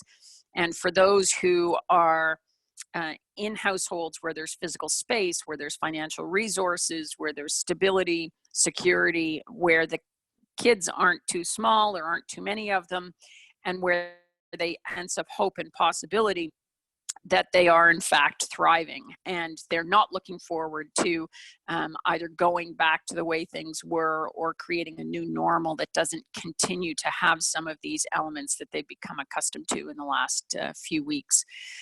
We also know that there are families with violence or the threat of violence, and we need to understand that better in order to determine how best to intervene. And of course, financially. And we know what financial stresses and strains people are under, whether they're living with no resources, limited, predictable, abundant, or surplus resources.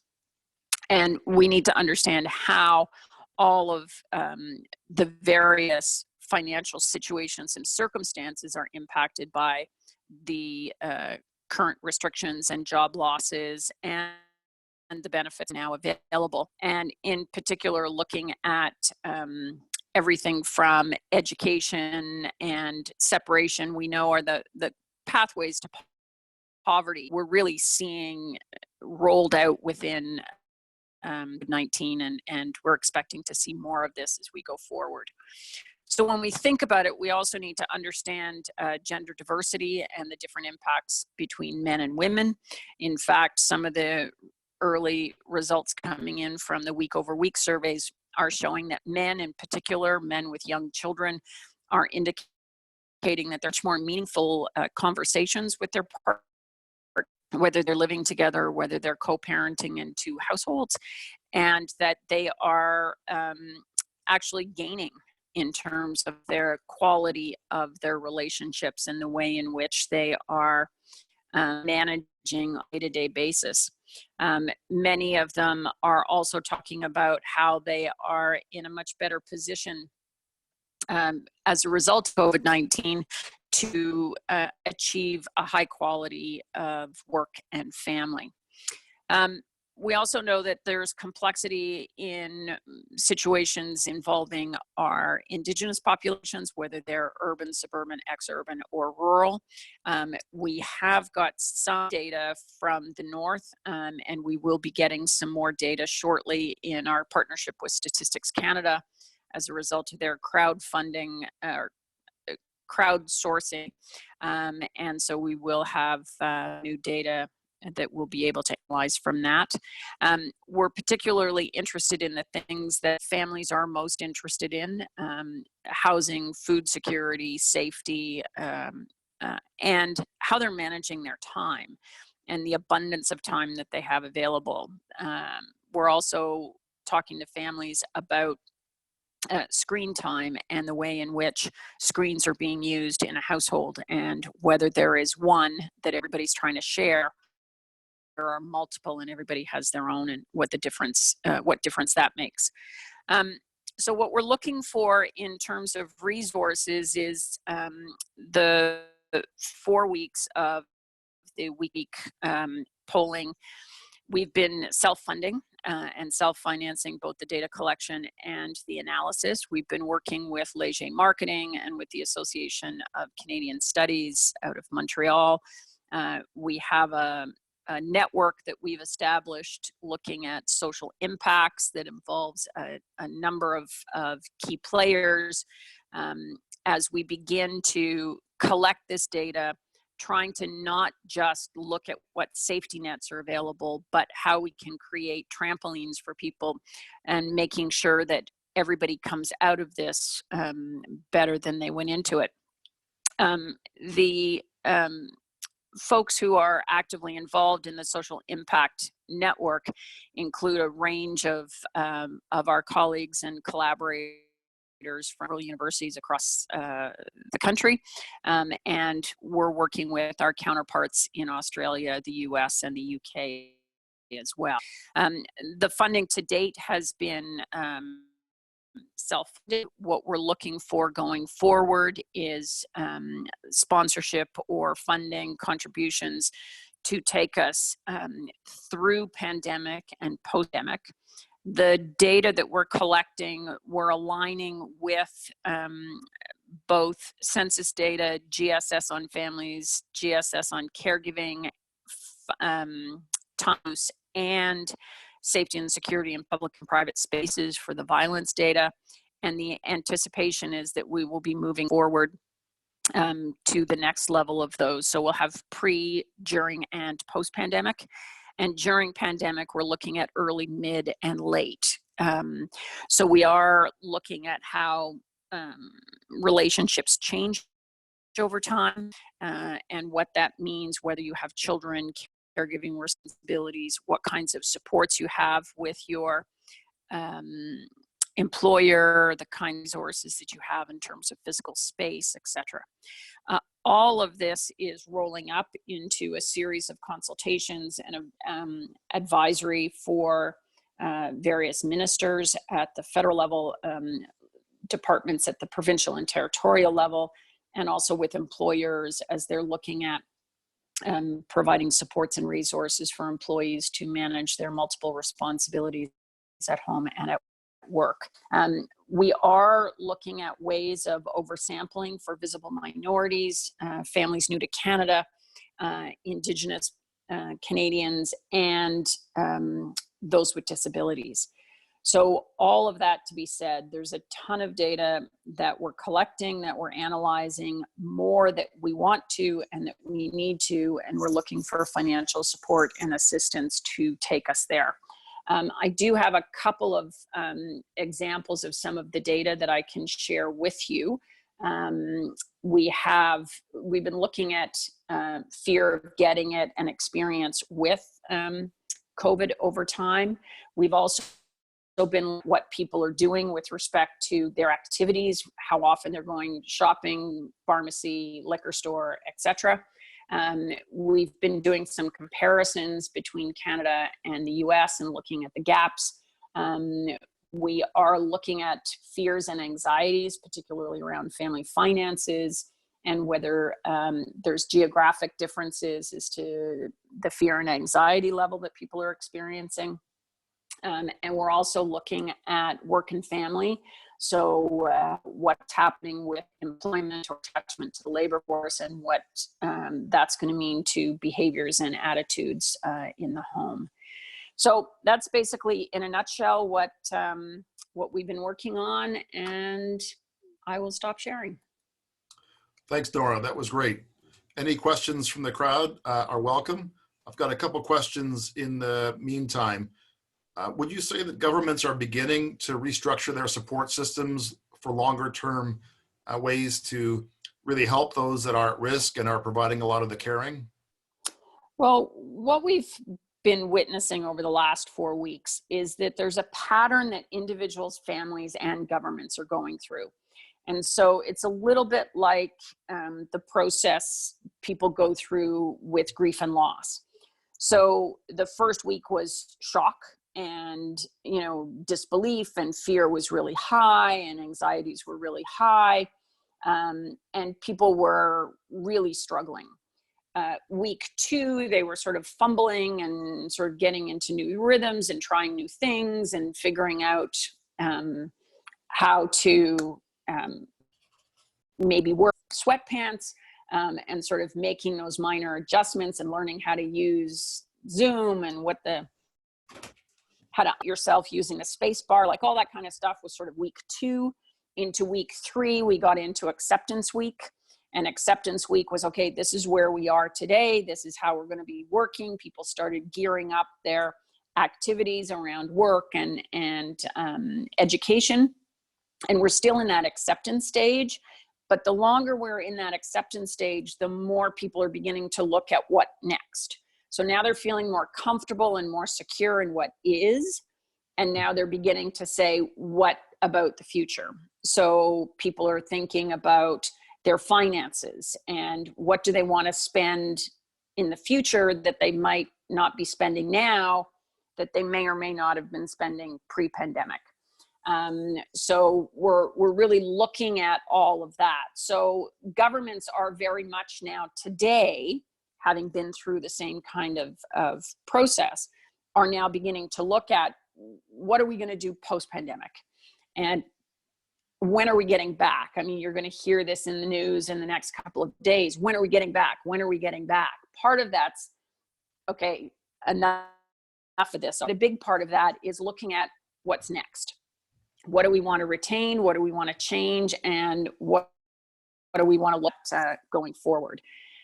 There's a number of countries that are also looking at things like basic income and infrastructure. And certainly this week, all over the world, and in particular in Canada, what's happening in our long-term care facilities and how are we structuring care for aging, and how are we going to be aging well as the boomers begin to age. So there's a lot going on in that space.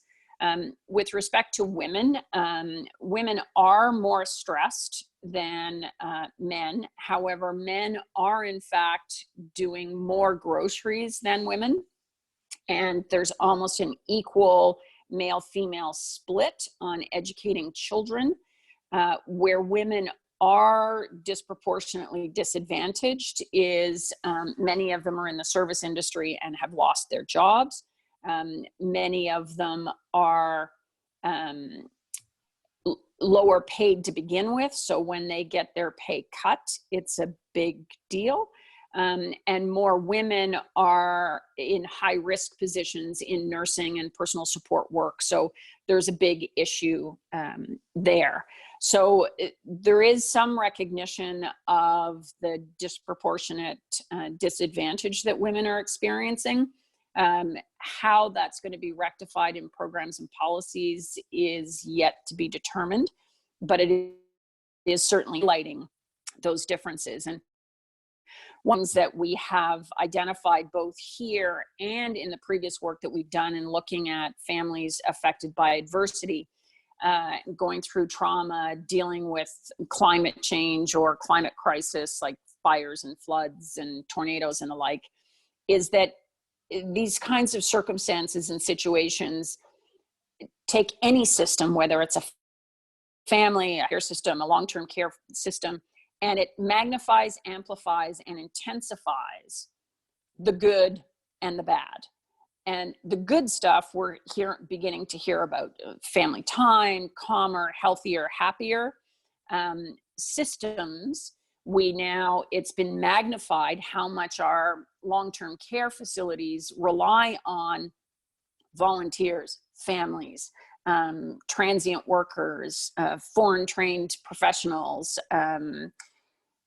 temporary foreign workers. All of that's also been magnified. So as we move forward, if we get sufficient funding, we can move forward and identify more of that and find ways in which different organizations or countries or communities are resolving or rectifying that, and how much of that will sort of resolve itself as we reintroduce volunteers, family members, et cetera, to some of these programs and services. Great. I'm just wondering how to drive policy change. So you can feed politicians mortality data or economic data. How effective is it to provide them with data about family well-being to help drive policy change? Well, if you look at a number of the changes that have taken place in the last few weeks with respect to some of the family finances, some of the programs and services, and some of the changes that have taken place in the last 48 hours with respect to seniors care and long-term care facilities, that has been driven by the work that we've been doing with those ministers and with the senior officials in developing and designing those policies and practice. So we're in the tent. We're already there. We have the ear of over 14 different federal departments, and we are working very closely with them in guiding those policies and programs. We also have an extensive network of HR professionals and practitioners, and influencing the programs and policies that are taking place in workplaces across the country as well. So there's a direct link between what we're doing and what we're collecting and what we're seeing, direct with policy change. And one of the indicators of that is the partnership that we have with Statistics Canada. And Statistics Canada is also in the tent with us with the cabinet, with the elected officials, with the senior officials as well. So we're driving it. Great. Well, that's great to hear. Is there anything that we can do to help you? Yeah, we're looking for partners. We're looking for financial assistance. We're looking for ideas and suggestions.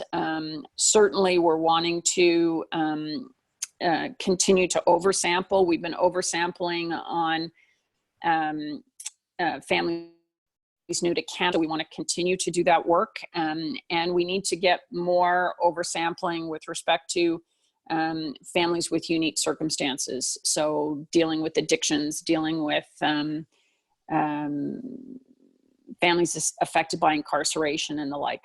How are people finding them? So we have a couple of different ways that we're doing that. We've got our polling data. We've got a crowdsourcing survey with StatsCan. We have some panels. We have some networks of networks that we're accessing across the country as well. Great. Well, thank you very much. That was a great story, and I wish you all the best with your continued projects and connectivity there at so many different levels. Very impressive. Thank you. Thank you. We're going to move on to Kelley next, but thanks a lot, Nora, for coming in today. Thanks. Thank you very much for this opportunity. Let me just share my screen. Great. We can see you now. Okay, excellent. And just hit the green share screen button at the bottom. Good. I think you're ready to roll. Thank you. Okay, just swapped over to this side. Hi, everyone. Thanks for hanging in there. It's been a long morning, I'm sure, for everyone. I'm Keleigh Lee. I'm at Fraser University in the Faculty of Health Sciences.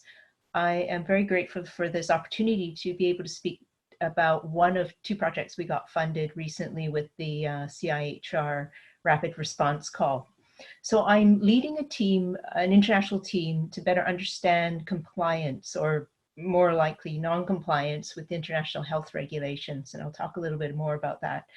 And coordination and why it's important to be compliant with the IHR. So our team's based in Hong Kong and Maryland, in Sydney, and at SFU. And we've been funded through the New Frontiers in Health Research Fund. And our knowledge users are particularly interested in global level coordination. So you can see their logos there. Okay, oop, there we go. So our research begins with a recognition, I guess, of the abundant evidence that's out there that coordination is really important when we're talking about global outbreak response. And it's actually far more effective, of course, to have a coordinated response than an uncoordinated one by logic, but also that it really is fundamentally important for other countries as well. So coordination could occur on many levels, from ground up, from healthcare and public health systems coordinating between health and government departments, other government departments like transportation, education, employment. And we're hearing this morning about the diverse impacts of COVID-19. Between the public and the private sectors, there should be coordination. And of course, my work between the 194 countries that we have in the world. And finally, between WHO and other global actors. So there's tons of coordination that has to happen, and it's a complex process. It's a multi-level, multifaceted challenge, but important because this is fundamental to timely, appropriate, and effective outbreak response. And when we see a lack of coordination, we tend to see less effective means. So when we have a lack of coordination, particularly if somebody does something, say if we think about our own neighborhood, if somebody doesn't social distance, that has impacts on other people. If countries decide to do some sort of measures, they could impact on other countries. So that's the basic idea. And it's good to think back in history of these things and how we've dealt with crises in the past. And so the critical role of governance, particularly for coordination, is well illustrated by this historical example, the Great Boston Fire in 1872. It's ranked one of the worst fires in US history, and it caused about, I think, $1.4 billion in current dollars. So it was a huge fire. It told us a lot about why governance is important. And the reason it was such a bad fire is because of really poor planning, city planning, and so on. But fundamentally, there was just a really bad level of coordination. So, for example, when fire departments from other municipalities came, they couldn't actually use the fire hydrants because there were different standards, for example, different fire hydrants all over the city of Boston. So it really just illustrates today, you know, when we have a crisis, that we have to do these things ahead of time. We have to establish systems of coordination. So fast forward, today we have COVID, and for public health emergencies of international concern, you would have heard on the news that the international health regulations are the key sort of international treaty that governs how countries are supposed to respond. It's a legally binding instrument, and it's under the WHO. So it sets out, as I say, the obligations of member states regarding things like reporting and response and so on. So importantly, these obligations are set out according to certain principles. So you're supposed to adopt measures that are commensurate with the risk that we're facing, and it's supposed to be based on scientific evidence. The measures you take are supposed to be respectful of human rights and dignity and fundamental freedoms. And then finally, really, you're not supposed to adopt measures, countries should not adopt measures that unduly interfere with the global economy, essentially international traffic and trade. So those are the principles. In practice, what we've seen already from our data, and I think you probably can guess that there hasn't been a lot of compliance with the IHR. We've seen a lot of countries adopt trade and travel restrictions. So up to date data for the moment, 75% of member states of WHO have adopted travel restrictions, including Canada, and 25% did so during the Ebola outbreak, for example. There's also been a lot of variation across countries about what measures have been adopted, and I'm specifically talking about cross-border measures, but also beyond the border measures have also been highly variable.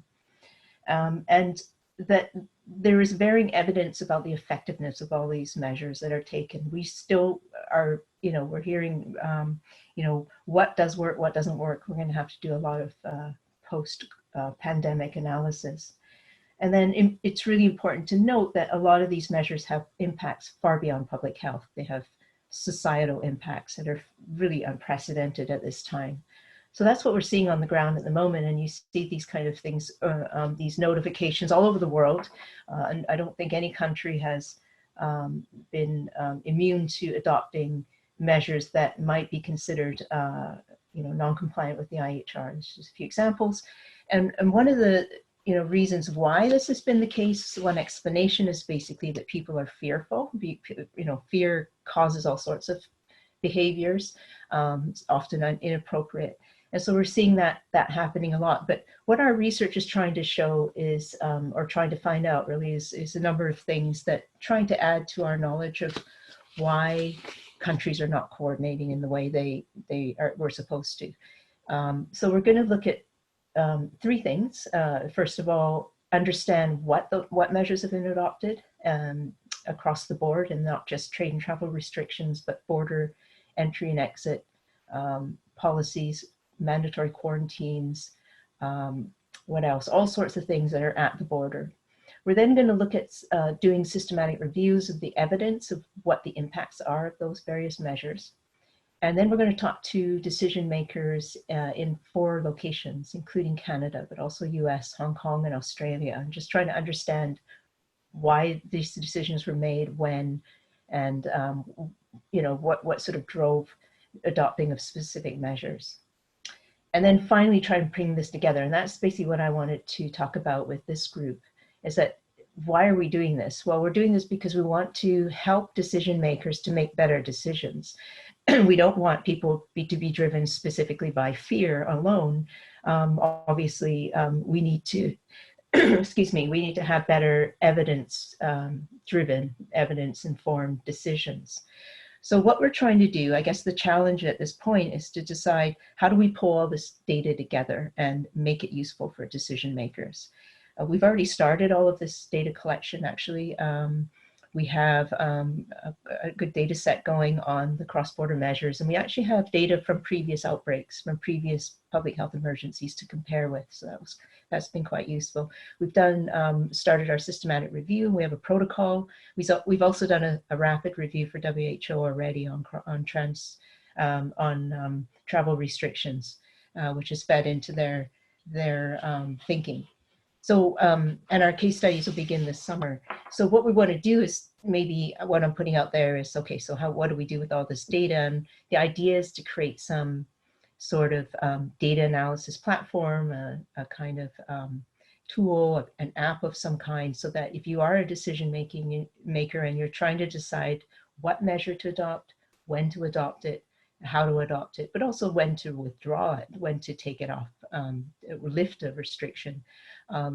What you want to have is access to the best data or the best evidence out there. You want to know what the larger impacts are of if you adopt those measures, and you need to, you know, think about what's going on in real time around you.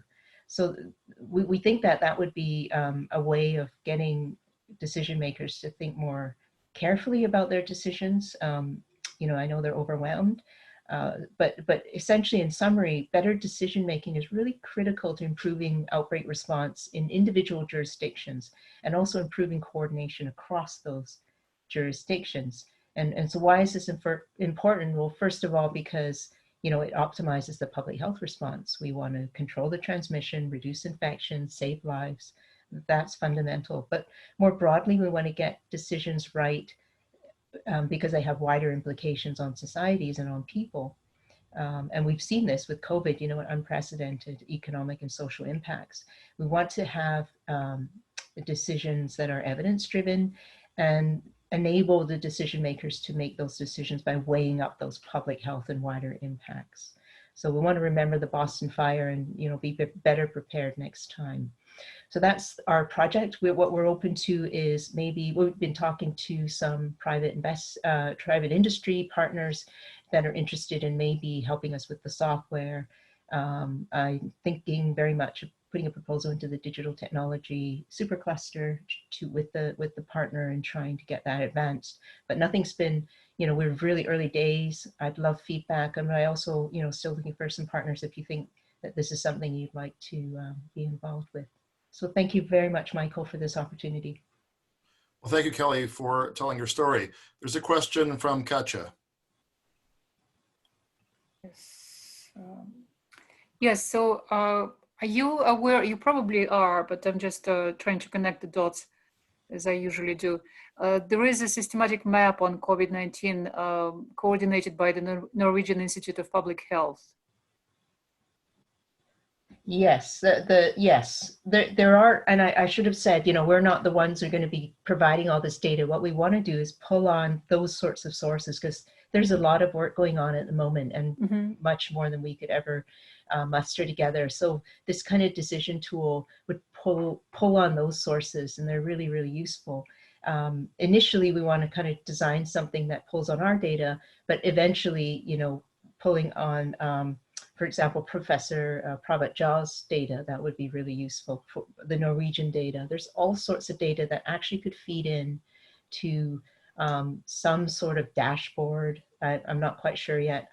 This is where my technical expertise kind of is very limited, but something, you know, I can visualize where you would get the best information out there from a variety of sources, and then hopefully provide in real time some ability to make better decisions.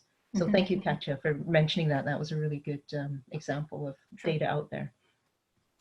I'm just wondering about if you can provide more of a framework for what should be done at a local level or provincial or national or international level. Like, for example, the WHO has been criticized for not doing certain things. And it is very hard to coordinate internationally when you have different languages, value systems, economics at play. Is there some way to provide a better rational framework for how decisions are made and how data is shared? Well, I guess I would say that the international health regulations were supposed to be that framework. So we have to understand why it has failed so much to be that framework. You know, countries have basically ignored it. So that needs to maybe be revised. It maybe needs to be more flexible, but you have to have this balance between having a framework that's broad enough that it encompasses all 194 countries and then all the way down to local level. So these basic principles are really important, and perhaps agreed data sources that are recognized and trusted, but also the ability to adapt. So, what happens here in BC or in Alberta is very different from what happens even just across the country. It just depends on what the immediate circumstances are on the ground that you have to make decisions about whether to adopt specific measures. Cross-border measures are national authorities, so they tend to be countries.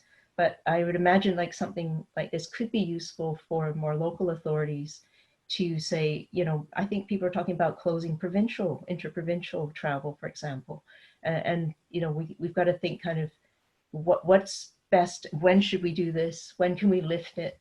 If we do close, say between BC and Alberta, what would that mean for people's lives, jobs? And would it be effective? Would it be a useful thing? So as far as I know, I don't think that kind of tool exists out there in real time that you could, it's kind of, oh, I think that's a good idea, and oh, what about what's happening over in Taiwan, but we don't know if it's going to be useful here. So this is the kind of data analysis I think we need from a context-specific location. Yeah, it is interesting in terms of trying to engineer effective national government systems and provincial systems to see which systems succeeded in a context-dependent manner and which ones failed. There is useful information there for governments that are trying to develop a better, ecosystem to support their citizens. So I'm hopeful that there is some way that we can learn from this so that our governments can really take better care of their citizens, really hopefully anywhere.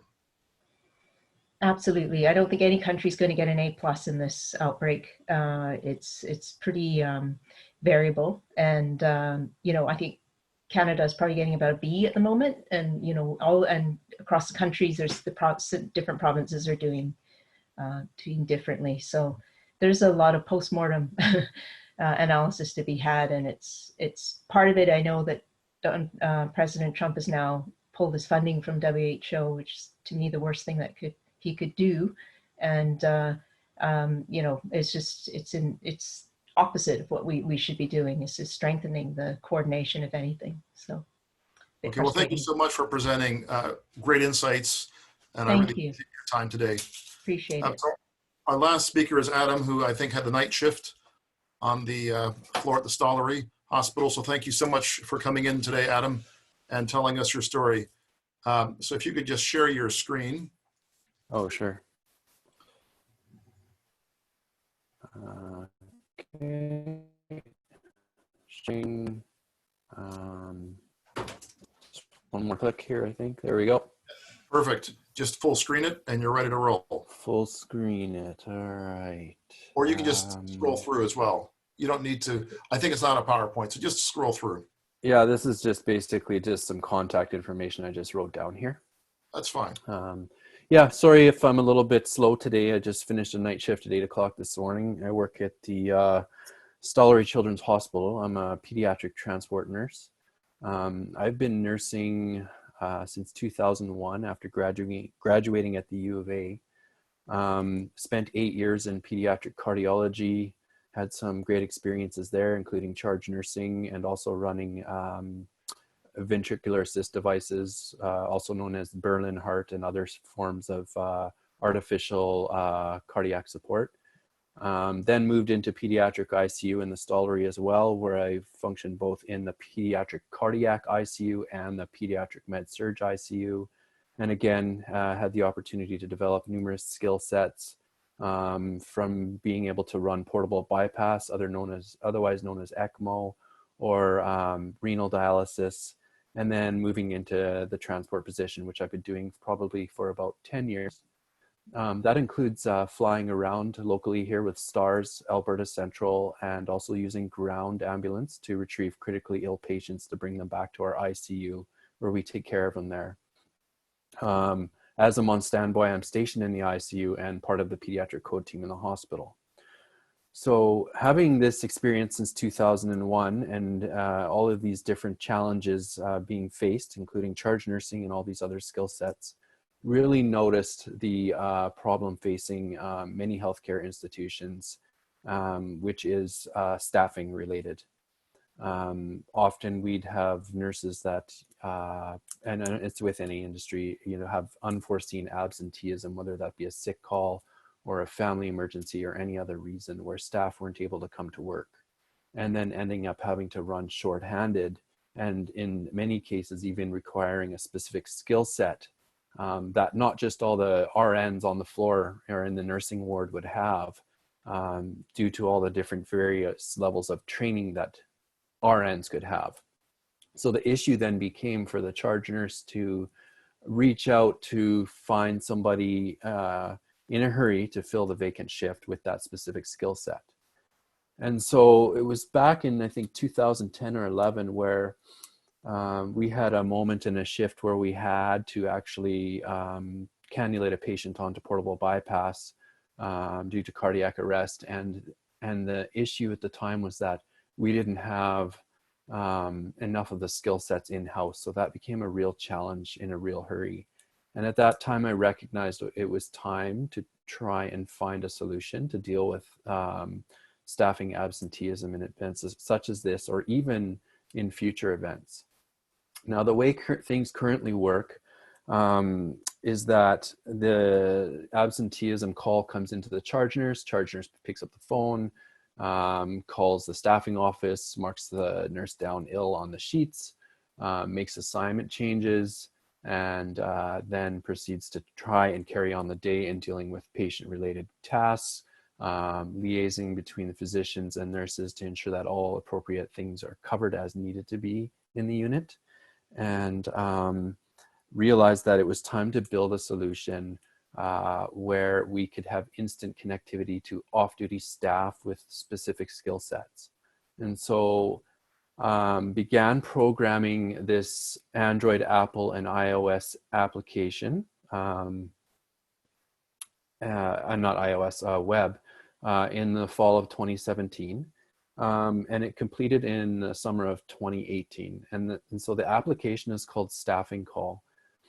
It's been designed to work for any industry where you can insert any specific skill sets you need, any specific reason calls why staff are not coming to work, any specific reasons why a supervisor, manager, or person on the front line would need to actually activate this request. And then, of course, the specific shifts that operate within that area, that nursing ward or wherever, maybe construction even it could work for. So really it's not limited to just healthcare, but basically what you could do is program in all the staff. They now download the app for free on the phone, and they have instant connectivity to extra shifts when they need it, no matter where they are. There are 3 forms of notification. There's text, mobile, and app. Those can all be toggled on and off within the service. There's also a couple of algorithms in there to determine who is the most economical response to offer a shift to, and whose turn is next in line to receive the shift. This is important when considering reaching out to, let's say, 100 off-duty nurses in a large ICU environment, where you're going to have responses from straight time paid workers and overtime paid workers. Now, in Alberta, it's a little different in other provinces, but overtime in Alberta currently is double time for nursing. And therefore, if you have an instance where you bring in a staff in an urgent last-minute basis from a staffing office, they're going to be calling the person that's going to say yes immediately. And there are people that do this. I'm one of them. I work about a 1.5 FTE. If they call me at any time, I'll come in and work a night shift. And so this is not really the most economical option available.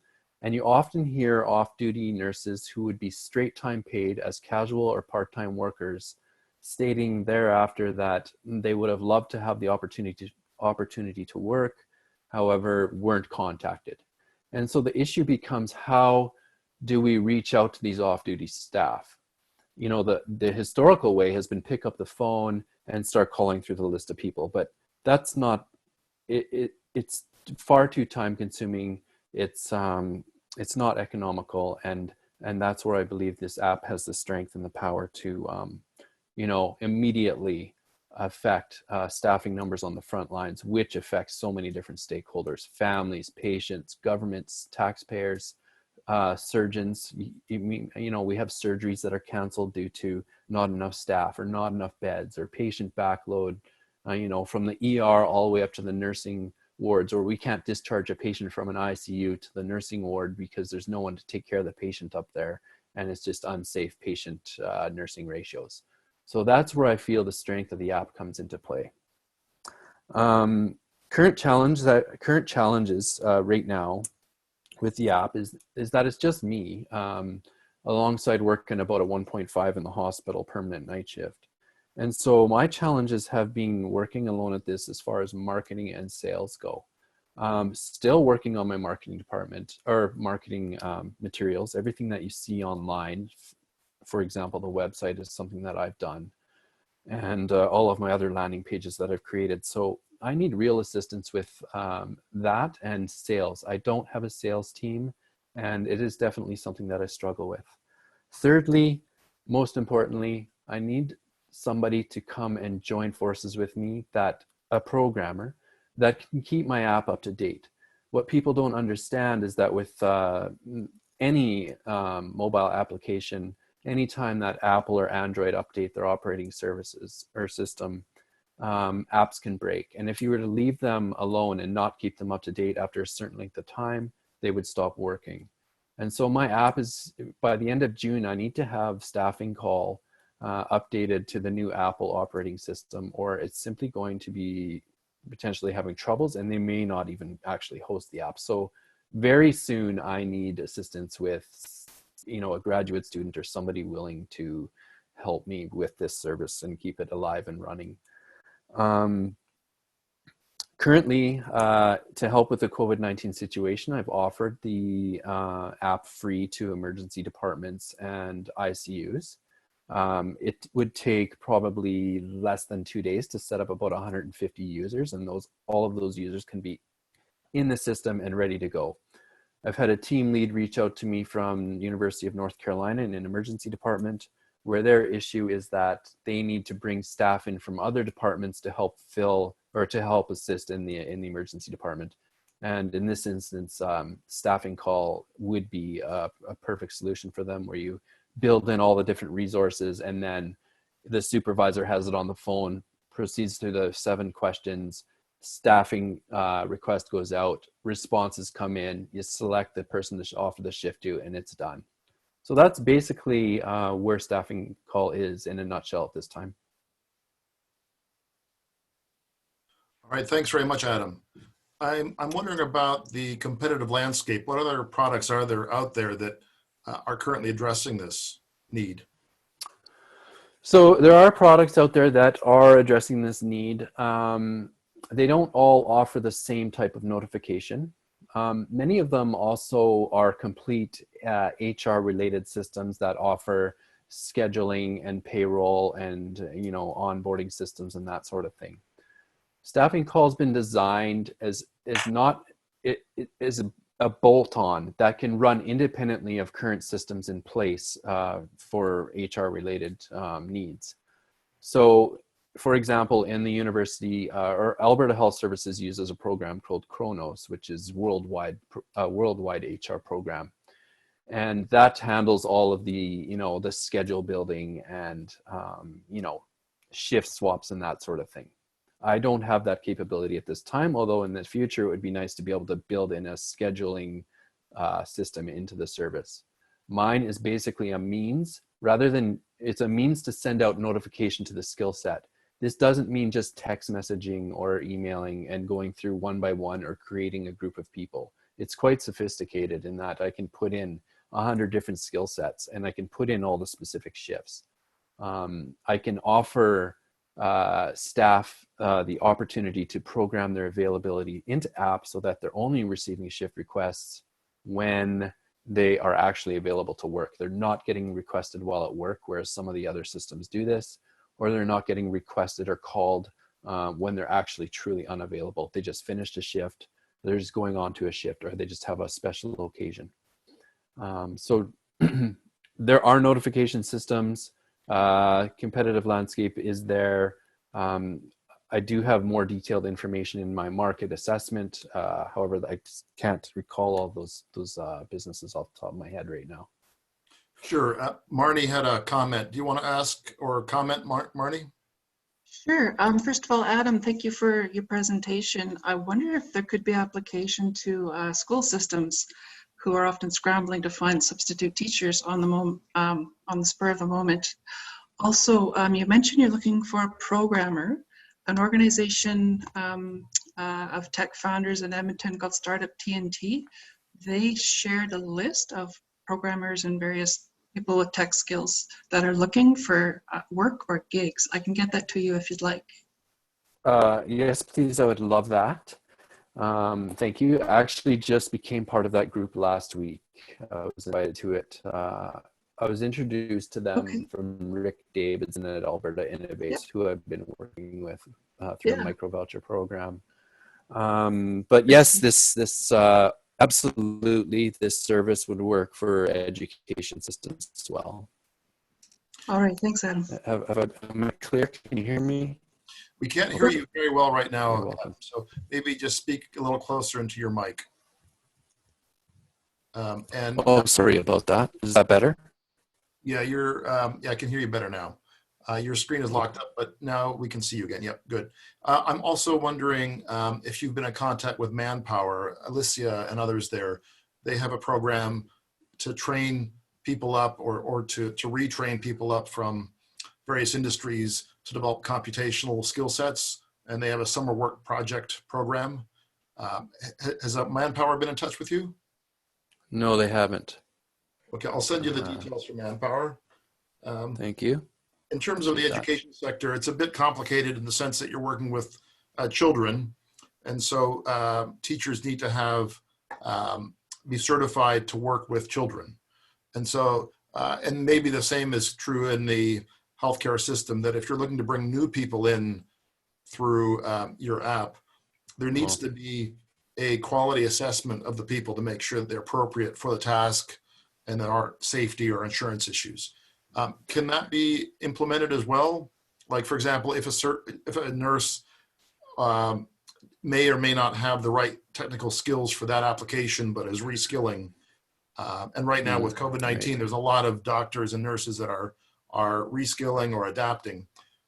What kind of process do you have to make sure that the person who actually takes the shift or gets the job has the appropriate skill set? Right. So I haven't designed the system as a gig economy type setup where you onboard, outside resources that are available on a call out basis. The system has been designed to put native staff within the unit, within the organization that are already hired and work there. So you have your off-duty staff that are already trained and have gone through the hiring process and are part of the organization. So there's no concern about having to run them through any form of gatekeeping, I guess. It's basically you run with your off-duty staff that you've already hired, if that makes sense. Sure. And what's the take-up been like in AHS, for example? Have you had good feedback there? Are they resistant to trying something like this out? So great feedback from the leaders at AHS, been working with a few of them. There's currently a competitor in this space already that actually was awarded the RFP this summer just before I incorporated. There have been some challenges with the system, and so I've kind of been on the sidelines and standby and keeping in touch with the leaders in AHS and they're there to support me with any questions I may have. It's just a matter of when the RFP comes back out, and if this is something that I could potentially look at doing with them. I was able to run a short little trial with our transport team, and we're able to fill shifts very quickly with the app. And that includes both respiratory therapists and registered nurses. So it worked great for that. Using it with a landscaping company in the US, a big one, that we're able to fill shifts for snow removal events. So. Oh, great. So I'm just running a little survey. People can give feedback to Adam if you wish. In terms of trying to find the funding that you need to hire the people and to market and sell the product, what's the best way that people can invest or fund or donate to your venture? To be honest, having bootstrapped this as far as I have come here, and this now becoming a challenge as far as funds and everything that's going on with work, I haven't given it full thought as to the best resources that are available for me to bring in funding, whether that be donations or partnership or any other form of funding. I have received a micro voucher grant from Alberta Innovates, and that was used to do a market assessment study. Okay. So that's complete now, yeah. And in terms of intellectual property, what do you have in that department so far? So what I've been told is that as far as intellectual property, it's very challenging with programming because you can't patent it in many cases with apps, because there's snippets of code that are used throughout various different apps and software. And so the challenge therein lies in protecting it, right? So no intellectual property rights at this time. Yeah, but it sounds like you do have a brand that you're developing and relationships that you're developing. And I guess those need to be embedded in the organization as well. So how do you plan to go forward as a product that then becomes embedded in larger organizations where it may become invisible? It's just part of the network that they run at the healthcare service or whatever. On the other hand, you want to develop a brand and awareness about what unique offering you're developing. And so there's a bit of a battle there that you might have, i.e. if you want to integrate into a large healthcare system, the actual product and brand may not be that evident anymore. And what you need to do is then, if it's not going to be about patenting or intellectual property that you can protect, it's really about brand awareness and having a strong presence there in people's awareness about how you address their need. So what's your plan in terms of a marketing strategy? Yeah, so again, the app does have the ability to be white labeled. So aside from it having its,